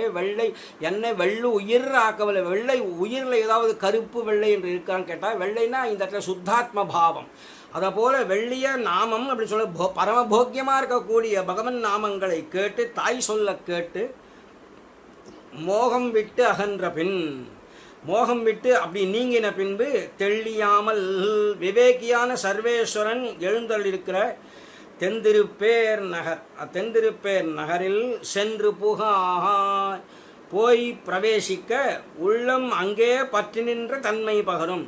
தமது திருவுள்ளம் அவ்விடத்திலே ஊன்றி நின்றமையை அருளி செய்த ஷடகோபர்க்கு ஆழ்வார் விஷயத்தில் அற்றவர்கள் தாம் அனன்யார்கரானவர்கள் யாரோ அவர்கள் ஆழ்யார், கம்பீர ஹிருதயம் படைத்தவர்கள் என்று ரொம்ப அழகாக தெரிவிக்கிறார் இந்த இடத்துல.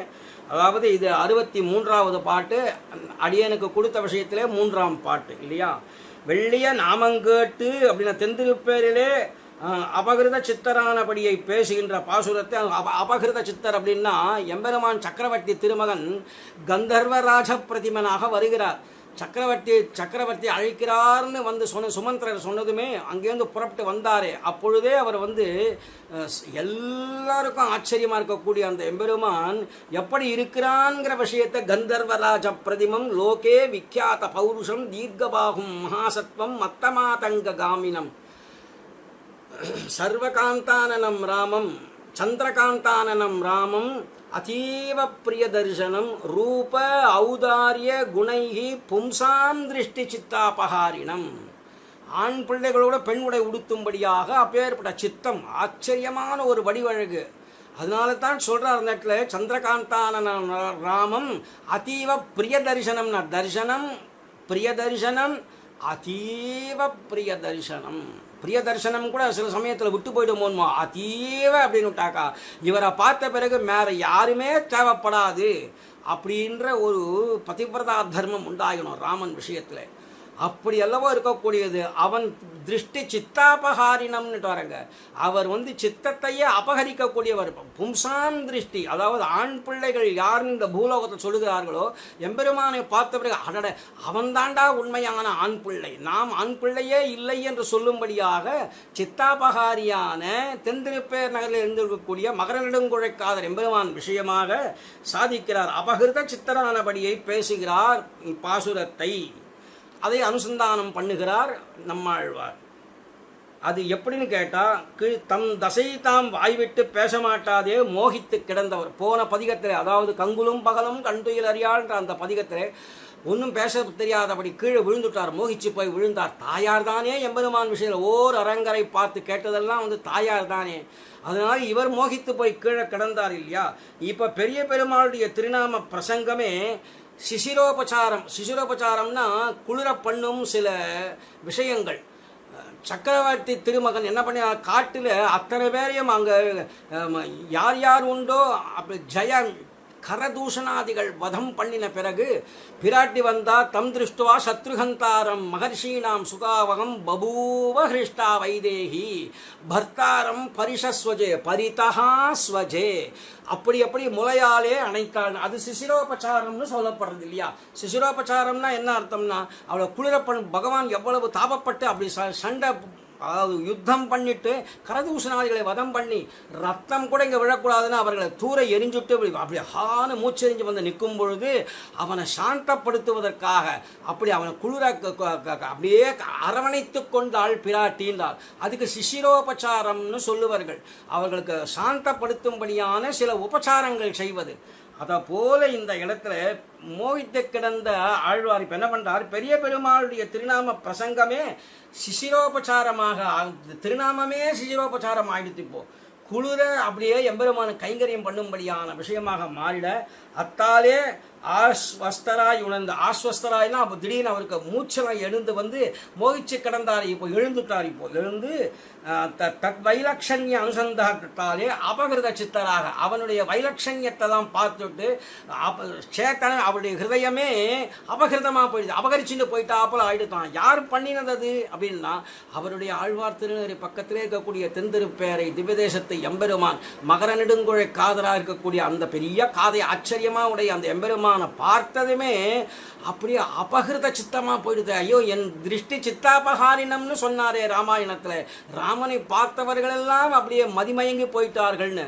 அதை போல அந்த எம்பெருமானை பார்த்து தென்திருப்பேரையில் இருக்கக்கூடிய எம்பெருமானை பார்த்தாரோ இல்லையோ அபகிருத சித்தரா போய் பெரிய பெருமாள் எழுந்தொள் இருக்கின்றது என் திருப்பேரிலே போவதாக பதறி போக புறப்பட இப்படி பதறுகைக்கு நம் சொரூபத்துக்கு சேராது.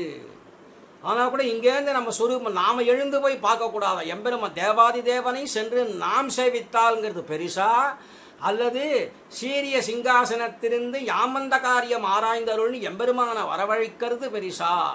இது ஒரு விசாரம். அது இருக்கட்டும். அது ஆராய்ந்து அருள், ரெண்டு இடத்துலையும் ஆராய்ந்து அருள் தான். இப்போ நான் சொன்ன ரெண்டு பாசுரத்திலேயும், அதாவது கீழ்வானமெல்லன்ற பாசுரத்திலேயும் அந்த எம்பெருமான பற்றின விஷயம் சீரிய சிங்காசனத்தில் மாறி மலமுழஞ்சில் அந்த பாசுரத்திலையும் செரிக்கிறது.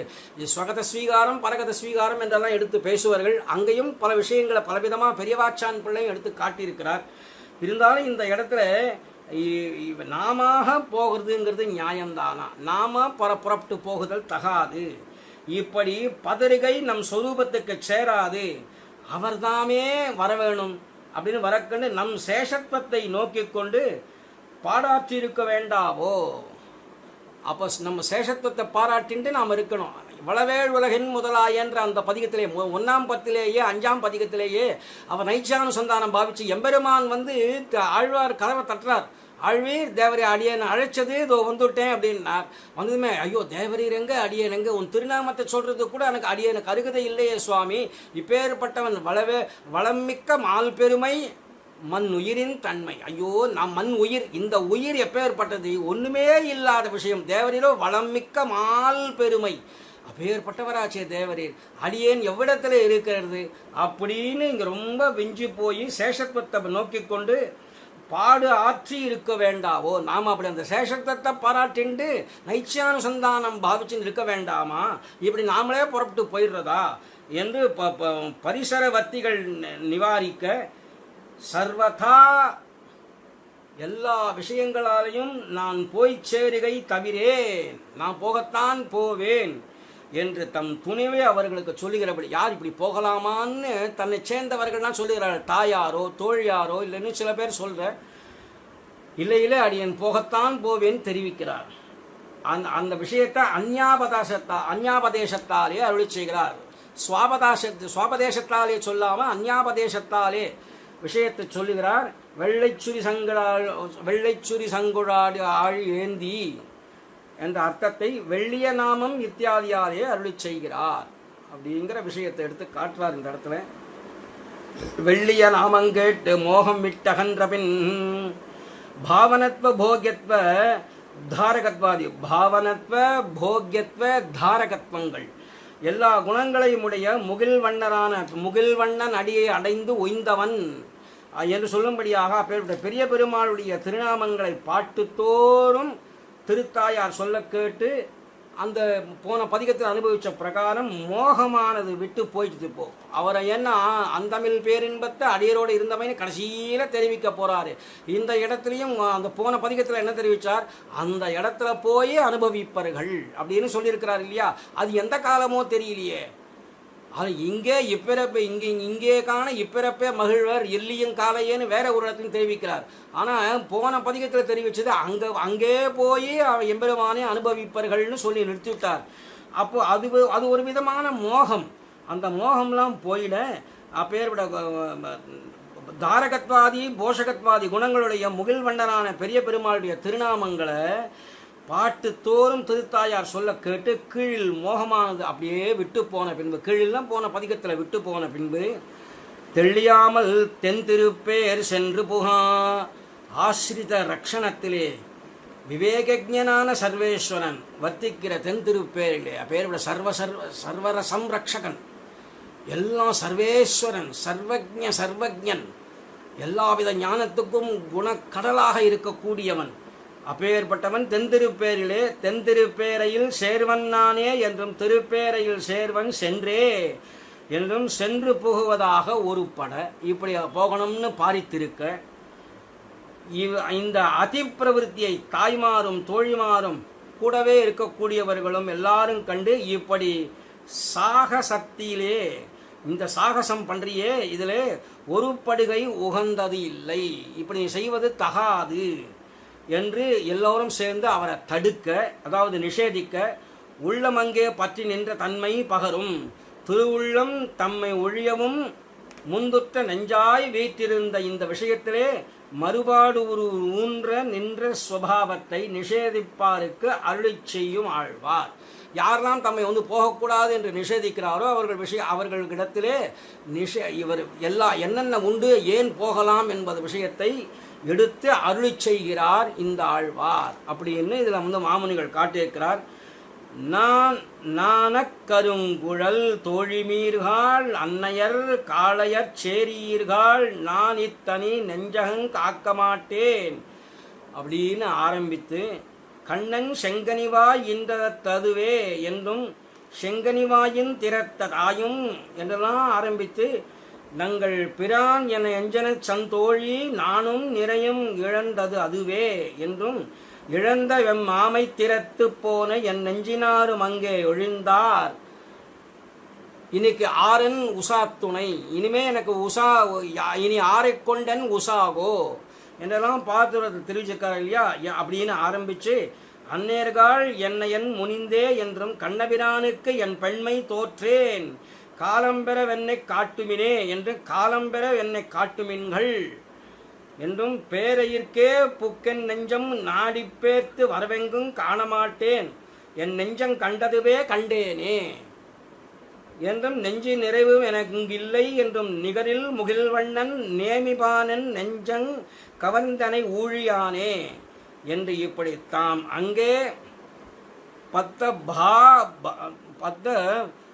பத்த பாவரான இப்பேற்பட்ட அருள் விஷயத்தை கொண்டு அருளி செய்திருக்கிறார். அதனால் அந்யா தேவ்யாம் அனஸ்தஸ்மின் என்று சொல்லி என்ன கடவதிரே என்ன சொல்ற, அஸ்யா தேவ்யாம் அனஸ்தஸ்மின் தேவ்யாம் அனஹா தஸ்மின். இப்பேற்பட்ட தேவி எப்படி இப்போ எம்பெருமான்கிட்டேயே மனசை கொண்டு போய் சாதித்த விஷயத்தை கொண்டு போய் ஸ்தாபனமாக வச்சாலோ அதுபோல தெந்திருப்பேரை எம்பெருமான் விஷயமாக இவர் சாதித்த விஷயம் மனசை கொண்டு போய் அங்கே ஸ்தாபிச்சுட்டார் என்று தெரிவிக்கிறார். வெள்ளிய நாமங்கேட்டு இட்டு அகன்றபின் மோகம் தெள்ளியமால் தெந்திருப்பேர்க்கு சென்று புகுந்து உள்ளம் அங்கே பற்றி நின்ற தன்மை பகரும் என்று ஏக வாக்கியமாக எடுத்தும் பேசலாம், யோசிச்சு பேசலாம். உள்ளமங்கே பற்றி நின்ற தன்மை பகரும் சடகோபர்க்கு அற்றவர்கள் தாம் ஆழியார். இந்த திருவாய்மொழி முகேன தந்தை உருளெல்லம் திருப்பேர் இருப்பிலே அபகிருதமானபடியே அருளி செய்த ஆழ்வார் விஷயத்திலே தேவுமத்தரியேன் குருகூர் நம்பி என்று சொல்லும்படியாக என்றவர்கள் இப்படியான பெருமையை உடைத்தாங்கள். ஆழியார் அவர் அடிமை திறத்து ஆழியார் என்னும் அவர்களிலும் இவர்களே எப்பேற்பட்டவர்னா அகாத பகவத் பக்தி சிந்துவான நாதமுனிகளைப் போலே மிக்க வேதியர் வேதத்தின் உட்பொருள் எல்லாம் அறிய வல்லரான அகாத ஞான பிரேமங்களை உடையவர்கள் என்று ரொம்ப ஆச்சரியமாக பூர்த்தி பண்ணியிருக்கிறார் இந்த பாசுரத்தை. அடுத்தது 4வது பாசுரமாக, அதாவது 64வது பாசுரம் திருவாய்மொழி நூற்றந்தாதியிலே, ஆழிவண்ணன் தன் விஷயமானவை முத்துங்காட்டி வாழிதனால் என்ன மகிழ்ந்து நிற்கா ஊழிலவை தன்னை என்ன போர்க்கண்டு தானுரைத்த மாறன் சொல் பண்ணுவரே நல்லது கற்பார். ஆழிவண்ணன்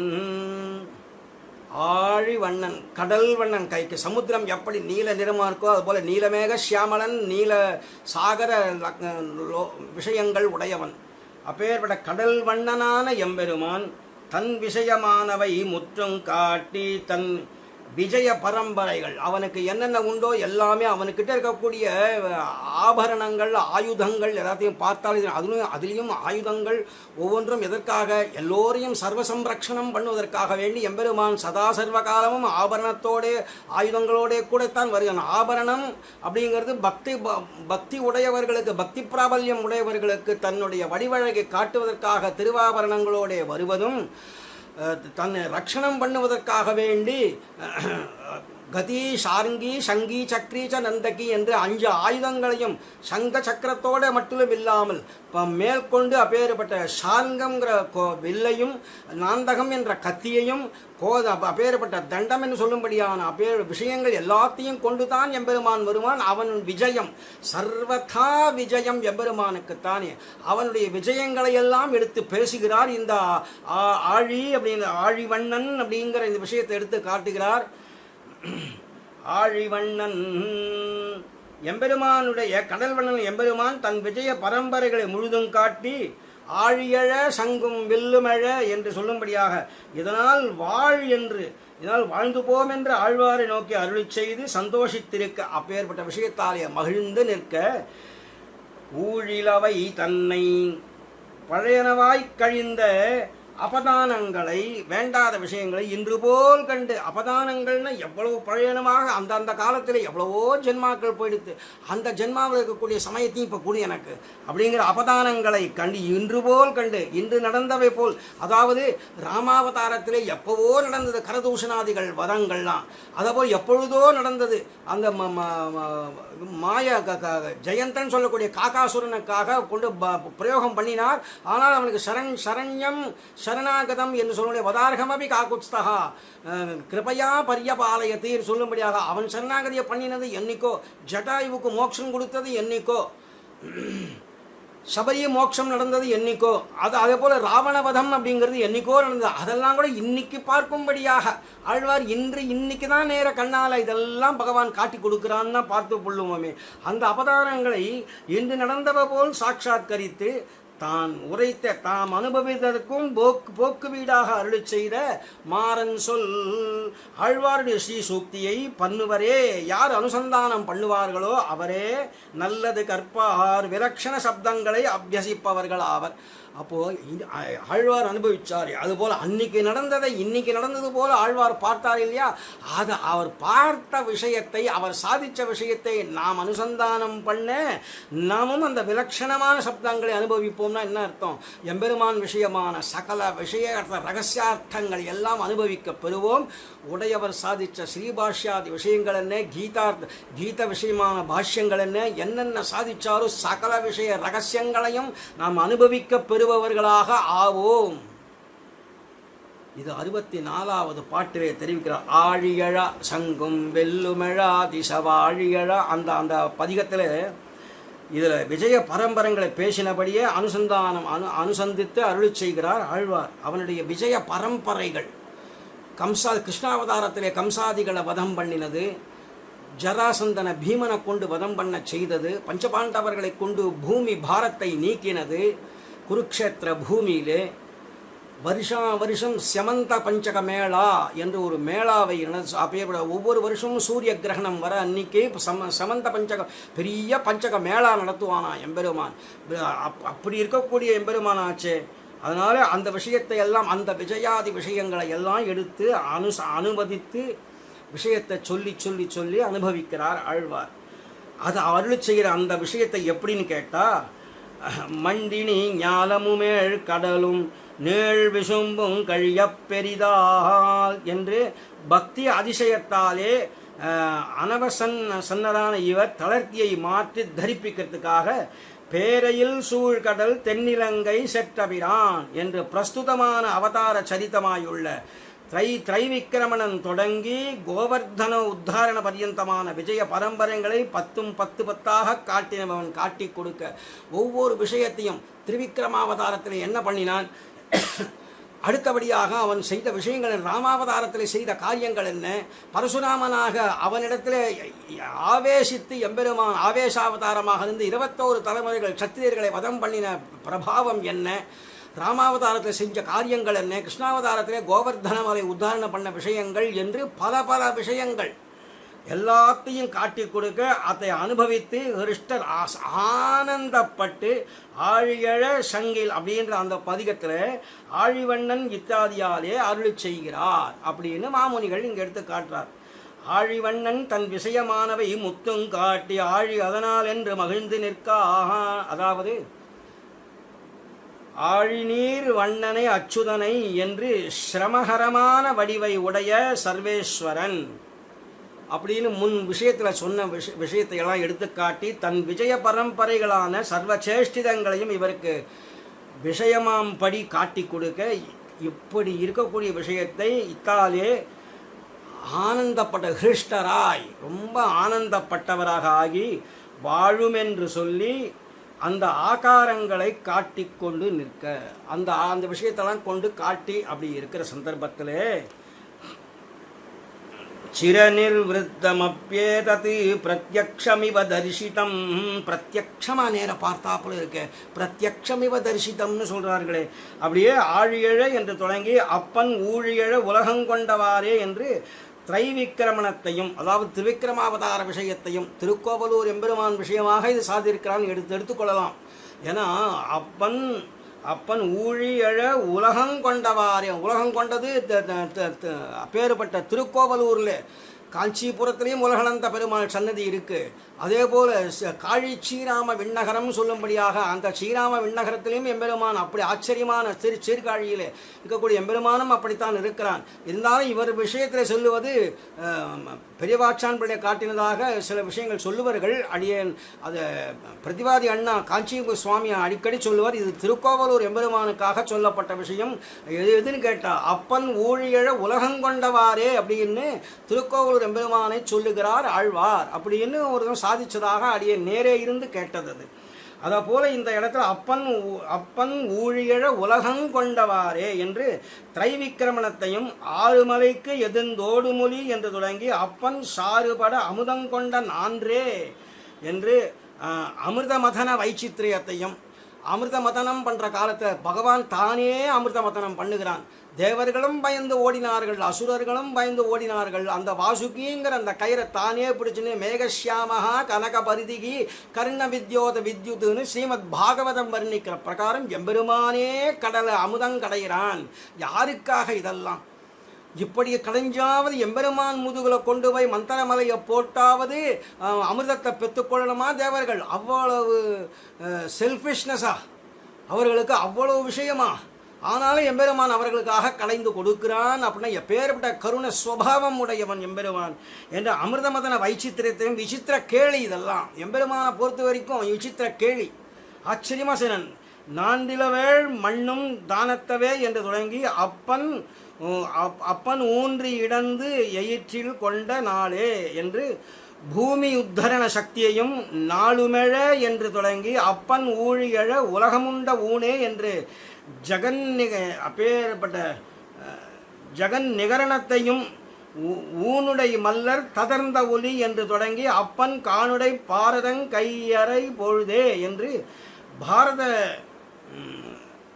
பாரதத்தில் மகாபாரத யுத்தத்தில் நடந்த அந்த அற்புதத்தையும் பொழுது மெலிந்த புன் செக்கரில் என்று தொடங்கி அப்பன் ஆழ்துயர் செய்த சுரரை சொல் கொல்லுமாறே என்று இரண்ய விதாரண கிரமத்தையும் மாறு நிறைத்து இறைக்கும் சரங்கள் என்று அப்பன் நீருபட இலங்கை செற்ற நேரே என்று ராவண நிவாரணம் பண்ணினார் இல்லையா, நிராகரணத்தையும் நேர் சரிந்தான் என்று தொடங்கி அப்பன் நேர் சரிவானன் தின்தோள் கொண்டவன்றே என்று பானாசுர பாகு அப்பேற்பட அச்சேதன சேஷ்டிதங்களையும் அன்று மண்ணீர் எரிகால் என்று தொடங்கி அப்பனன்று முதலுலகம் செய்ததுமே என்று ஜெகத் சமஷ்டி சிருஷ்டியையும் மேய்புரை கீழ்புக என்று தொடங்கி அப்பன் தீமழை காத்து காத்து குன்றமெடுத்தானே என்று கோவர்தனோத்தாரண விஷயமாக என அதன் மூலமாக சகல சம்ரக்ஷணத்தையும் பண்ண எல்லா ஆயர்களையும் ஆய்ச்சியர்களையும் பசு கன்றுகள் எல்லாத்தையும் சம்ரக்ஷணம் பண்ணினானே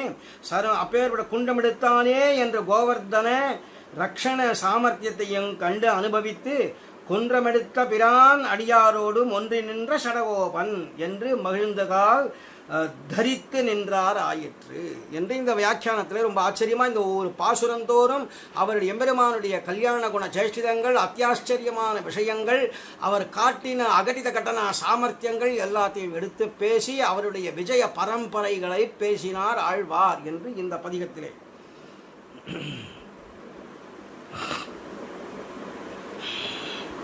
அடுத்தபடியாக கடைசி பாசுரமாக அடியனுக்கு கொடுக்கப்பட்டது 65வது பாசுரம். திருவாய்மொழி 100 கற்பார் ராமபிரானை அல்லால் மற்றும் கற்பரோ புற்பா முதலா புல்லெரும்பாதி உன்னின்னியே நற்பால் அயோத்தியில் வாழும் சராசரம் உத்தமும் நற்பாலுக்குய்த்தனன் நான்முகனார் பெற்ற நாட்டுளே என்று அந்த பதிகம்.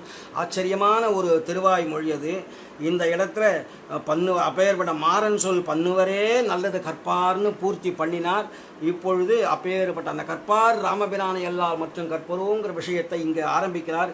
கற்றோர் கருதும் விஷயங்களுக்கெல்லாம் பத்தாம் விபவ குண பண்புகளை உற்றுணர்ந்து மண்ணிலுள்ளோர் தம் கிழவை வாய்ந்துரைத்த மாறன் சொல் பண்ணிலினிதான தமிழ்ப்பா. ஆஹா, தமிழ்ப்பானே எடுத்து நம்ம கொடுக்குறார். இதை ரொம்ப ஆச்சரியமான திராவிட பிரம்ம சம்ஹிதைன்னு இதுக்கு எடுக்கிறார் வியாக்கியானத்தில். திராவிட பிரம்ம சம்ஹிதை. அப்பா, என்ன ஆச்சரியமான ஒரு விஷயம். கற்பார் ராமபிரானை அல்லால் மற்றும் ராமாயணத்தை அல்லால் மற்றும் கற்பரோன்னு சொல்லலைங்க. ஆழ்வார் ஆச்சரியமாக ராமனாகவே வாழ கற்றுக்கணுங்கிறதுனால கற்பார் இராமபிரானை அல்லால் மற்றும் அவர் காட்டின குணங்கள் அநேகம். அவ்வளவு குணங்கள்லையும் இருக்க முடியலன்னா கூட எப்படி மனைவியினிடத்தில் கருத்தோடு இருக்க வேண்டியது, சகோதரர்களிடத்தில் பழக வேண்டிய முறை, தாய் தகப்பனிடத்தில் பழக வேண்டிய முறை, பிரஜைகளை காக்க வேண்டிய முறை, பிரஜைகள் ராஜாவினத்தில் மரியாதையோடு இருக்க வேண்டிய முறை என்று சில சத்திய விஷயங்கள்லாம் இவர் ஜீவகாருண்யம், பரோபகாரம், தயை என்றெல்லாம் காட்டினாரே. அதன்படி இருக்கலாமே, நம்ம இப்போ இருக்க முடியும் இல்லையா?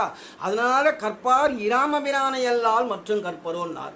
ஆனால் ராமபிரானை கற்றுக்கலாம், கிருஷ்ணாவதாரத்தை கற்றுக்க முடியாது. ஏன்னா அவர் செஞ்ச சாமர்த்தியம், அகட்டித கட்டண சாமர்த்தியங்களை நம்மளால் ஏன் ஒரு மலையை கோவர்தன மலை உதாரணம் பண்ணார். இப்போ தானே போன பதிகத்தில் சொன்னோம்.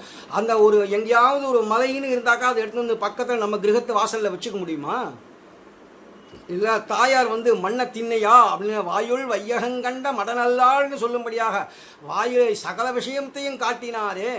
அப்பேற்பட்ட அந்த எம்பெருமான பற்றின விஷயத்தை தெரிந்து கொள்ளலாமே தவிர நாம் அதை மாதிரி செய்ய முடியாது. அதனால தான் அதே பகுதியிலேயே வேற எங்கேயாவது தள்ளி சொல்லியிருந்தா கூட பரவாயில்ல, கற்பார் இராமபிரானை அல்லால் மற்றும் கற்பரோன்னு சொல்லிட்டு 3வது பாசுரத்திலே கேட்பார்கள் கேசவன் கீர்த்தியல்லால் மற்றும் கேட்பரோ, கேட்பார் செவிசுடு கீழ்மை வசவுகளே வையும். அதாவது ஒருத்தன் என்ன பண்ணினானா, யார் ரொம்ப நல்ல அதிகமாக வையிறார்களோ, வசவு பாடுகிறார்களோ அவர்களுக்கு பூரி தட்சிணை, நிறைய வசவு வைய தட்சிணை ஏறிண்டே போகும். அந்த காலத்தில் 1000 ரூபாய் அப்படிங்கிறது இப்போலாம் லட்சத்தில் கோடியில் பணம். அதுக்கு அப்படி வசவுகள் நிறைய பேர் வச்சுட்டே போனான். ஆனால் சிசுபாலன் பண்ணது போல் இனிமேல் யாருமே பண்ண முடியாதான். அந்த யமன் அந்த ஸ்பர்தையை, அந்த போட்டியை வச்சானோ அவனே காதை முண்டு அப்பப்பாப்பா போருண்டா காதுலேருந்து கீழ்மை செவி சுடு கீழ்மை வசவுகளே, செவி சுட்டு போச்சுடா, இனிமேல் இது எரிந்து போகும்படியா ஆயிடுத்து, இனிமேல் இதுக்கு வேண்டவே வேண்டாம், நீ தாண்டா இதுக்கு தலைவன் சொல்லும்படியான கீழ்மை வசவுகளே வையும் சேட்பால் பழம்பகைவன் சிசுபால் திருவடி தாழ்பாலடைந்த தன்மையறிவாரை அறிந்துவே. இந்த இடத்துல காஞ்சி சுவாமி ரொம்ப ஆச்சரியமாக தெரிவிப்பார். சேட்பால் பழம் பகைவன்னா அவன் ஜென்மம் அடைஞ்ச பிரபிருத்தி ஆரம்பித்து இப்போ வரைக்குன்ற அர்த்தம் இல்லையா. பழம் பகைவன்னா இரண்ய கசுபுவாக இருந்து ராவணனாக இருந்து இப்போ சிசுபாலனாக இருக்கிறானே. 3 விதமான எம்பெருமானோட அவதாரங்களில் 3 இவன் பரம தோஷியாக இருந்தானே, அவன் பழம் பகைவன் இல்லையோ அப்படின்னு காட்டுறாருன்னு காஞ்சி சுவாமி ரொம்ப அழகாக எடுத்து காட்டுவார்.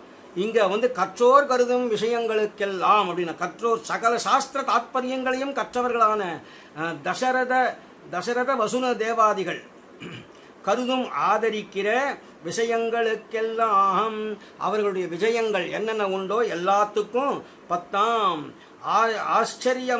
ஆசிரியமாகிற விபவ குண பண்புகளை விபவாவதார குணஸ்வபாவங்களை உற்று உணர்ந்து ஆராய்ந்து அதன் விஷயத்தையெல்லாம் அறிந்து கொண்டு மண்ணில் உள்ளோர் தம் இழவை பூமியில் உள்ளவர்கள் பகவத் அனுபவத்தை இழக்கும்படியை ஐயோ இப்படியெல்லாம் எவ்வளவோ அந்த காலத்தில் வசுதேவர் என்ன, நந்தகோபன் என்ன, இவர் விதவிதமாக அப்புறம் தசரதர் அனுபவித்த விஷயங்கள்லாம் என்ன, விபவாவதாரத்தில் அனுபவித்தார்களே, அதை போல இப்போ மண்ணில் உள்ளோர் இதெல்லாம் அனுபவிக்க முடியாமல் இருக்கிறார்களேங்கிற விஷயத்தை, அந்த இழவை, அந்த இழக்கும்படியை வாய்ந்து உரைத்த அந்த பொருத்தி அருளி செய்த மாறன் சொல் ஆழ்வாருடைய இந்த ஸ்ரீ சூக்தியானது.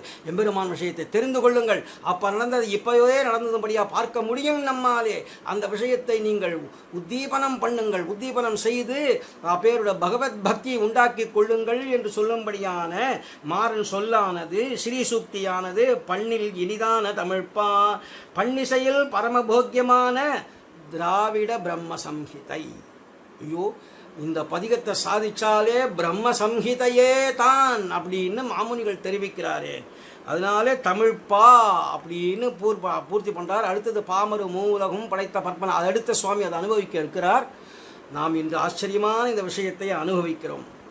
ஆழ்வார் அப்பேற்பட்டவர். அந்த திருக்கோவலூர் எம்பெருமானை அனுபவித்தார்னு போன பதிகத்து விஷயமாக சொன்னோமே, ஆழியழ அந்த பதிகத்தில் சொன்னோமே, அந்த விஷயத்தை திருக்கண்டேன் பொன்மேனி கண்டேன்று அனுபவித்த ஆழ்வார் பேயாழ்வார். அவருடைய திருநட்சத்திரம் என்று, அதாவது மாசிக்க திருநட்சத்திரம் சதய நட்சத்திரம். இந்த சதய நட்சத்திரத்திலே நாம் இதை அனுபவிக்கிறோம். திருக்கோவலூரில் எம்பெருமானை கண்டு அனுபவித்த பேயாழ்வாருடைய நட்சத்திரத்திலே அடியனுக்கு அந்த பாக்கியம் கிடைச்சது சொல்லும்படியான பாக்கியம். அதனாலே இந்த எம்பெருமான் பண்ணில் இனிதான தமிழ்ப்பாவாக ஆகுமேன். அவர் தமிழ்ப்பாக்களை பாடினவர்கள் முதல்ல 3 ஆழ்வார்கள். அதில் 3வது ஆழ்வாரான பேயாழ்வார் உடைய திருநட்சத்திரத்திலே இதையெல்லாம் சொல்லும்படியான பாக்கியம் கிடைச்சதேன்னு ஜீயர் திருவடிகளுக்கு எவ்வளவுதான் பல்லாண்டு காப்பு சாத்துறதுன்னு அடியனுக்கு சொல்ல தெரியல. எவ்வளவு சாதித்தாலும் தகும். கற்றோரு கருதும் இதில் விஜயங்களுக்கு அடியாக இருக்கக்கூடிய விபவங்களை இழப்பதே. ஐயோ எவ்வளவோ விஷயங்கள் இருக்கு. எம்பெருமானுடைய விஜயங்கள்லாம் விபவாவதாரத்தில் நடந்தது. எம்பெருமான் பரம வைகுண்டத்தில் இருந்து செய்திருக்கலாம். ஆனால் கீழே வந்து தான் அவதாரம் செய்துதான் இந்த ராட்சச பிரபிருத்திகளை எல்லாம் சம்ஹாரம் பண்ணுகிறானே. ஏதுக்காகன்னு கேட்டால், அவன் அவதாரம் பண்ணி ஆணை தொழில்கள் செய்ததெல்லாம் புரிந்ததெல்லாம் எதுக்காகன்னு கேட்டால், பாகவதாபசாரம் பொறாமையாலே என்று புள்ள உலகாசிரியர் தெரிவிப்பார்.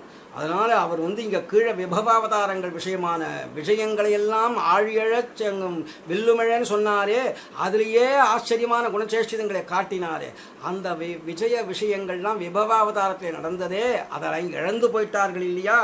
விபவங்களை இழப்பதே என்று வெறுத்தபடியை அனுமதித்து அருளி செய்கிறார். அவர் அனுமதித்துன்னு கேட்டால் நமக்காக இந்த விஷயங்கள்லாம் எடுத்து காட்டுகிறார்னு புரிந்து கொள்ள வேணும். அதாவது கீழ்ச்சொன்ன விஜய பரம்பரைக்கு அடியான விபவ குணங்களை அனுசந்தித்து படுகைக்கு கீழே தனங்கிடக்க கால் வீங்கி சாவாரை போல. அதாவது படுக்கைக்கு கீழே தனங்கள் எல்லாம் படுக்கைக்கு கீழே இருக்குது, தனங்கள் இருக்குது, எடுத்து செய்ய முடியலையே, கால் வீங்கி ஐயோன்னு கஷ்டப்படுவாரை போல இப்போ நாம் இருக்கிறோம். புலிவாயிலே அகப்பட்ட குழந்தை தாயாரை பார்த்து ஐயோ என்று கதறுமா போலே இப்போ நாம் கதறுகிறோம். அப்படி தான் இருக்கிறோம் நம்ம நிலைமை. புலிவாயில் அகப்பட்டு ஒரு குழந்தை அப்படியே கண்ணால் தாயாரை பார்த்து ஐயோ ஐயோ நான் தாயாரும் ஒன்றும் பண்ண முடியல, தாபப்பட்டால் எப்படி இருக்குமோ அந்த நிலைமை அடைஞ்சிருக்கிறோம் நாம் இப்போ. அதுதான் சொல்கிறார், படுக்கை கீழே தனம் இருக்கிற சந்தர்ப்பத்தில் கால் வீங்கி சாவாரை போலே.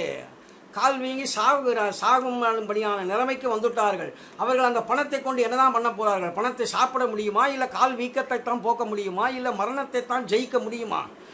அதனாலே அப்படி சாவாரை போலே இந்த மகாநிதி உண்டாயிருக்க இவர்களை இழந்து எப்பேற்பட்ட மகாநிதி எம்பெருமானுடைய விபவாவதாரங்களில் நடந்த விஷயங்கள் எல்லாத்தையும் கேட்டு எல்லாம் கிடக்க அதை இழந்து அனர்த்தப்படுகிறார்களே என்று சம்சாரிகளுக்கு இழவு வெறுக்கிற விஷயத்தை கற்பார் இராமபிரானை எல்லால் மற்றும் கற்பரோ அப்படிங்கிற அர்த்தத்தை கற்றோர் கருதும் அப்படிங்கிற இந்த பாட்டாலே நமக்கு மணவாள மாமுனிகள் தெரிவிக்கிறார்.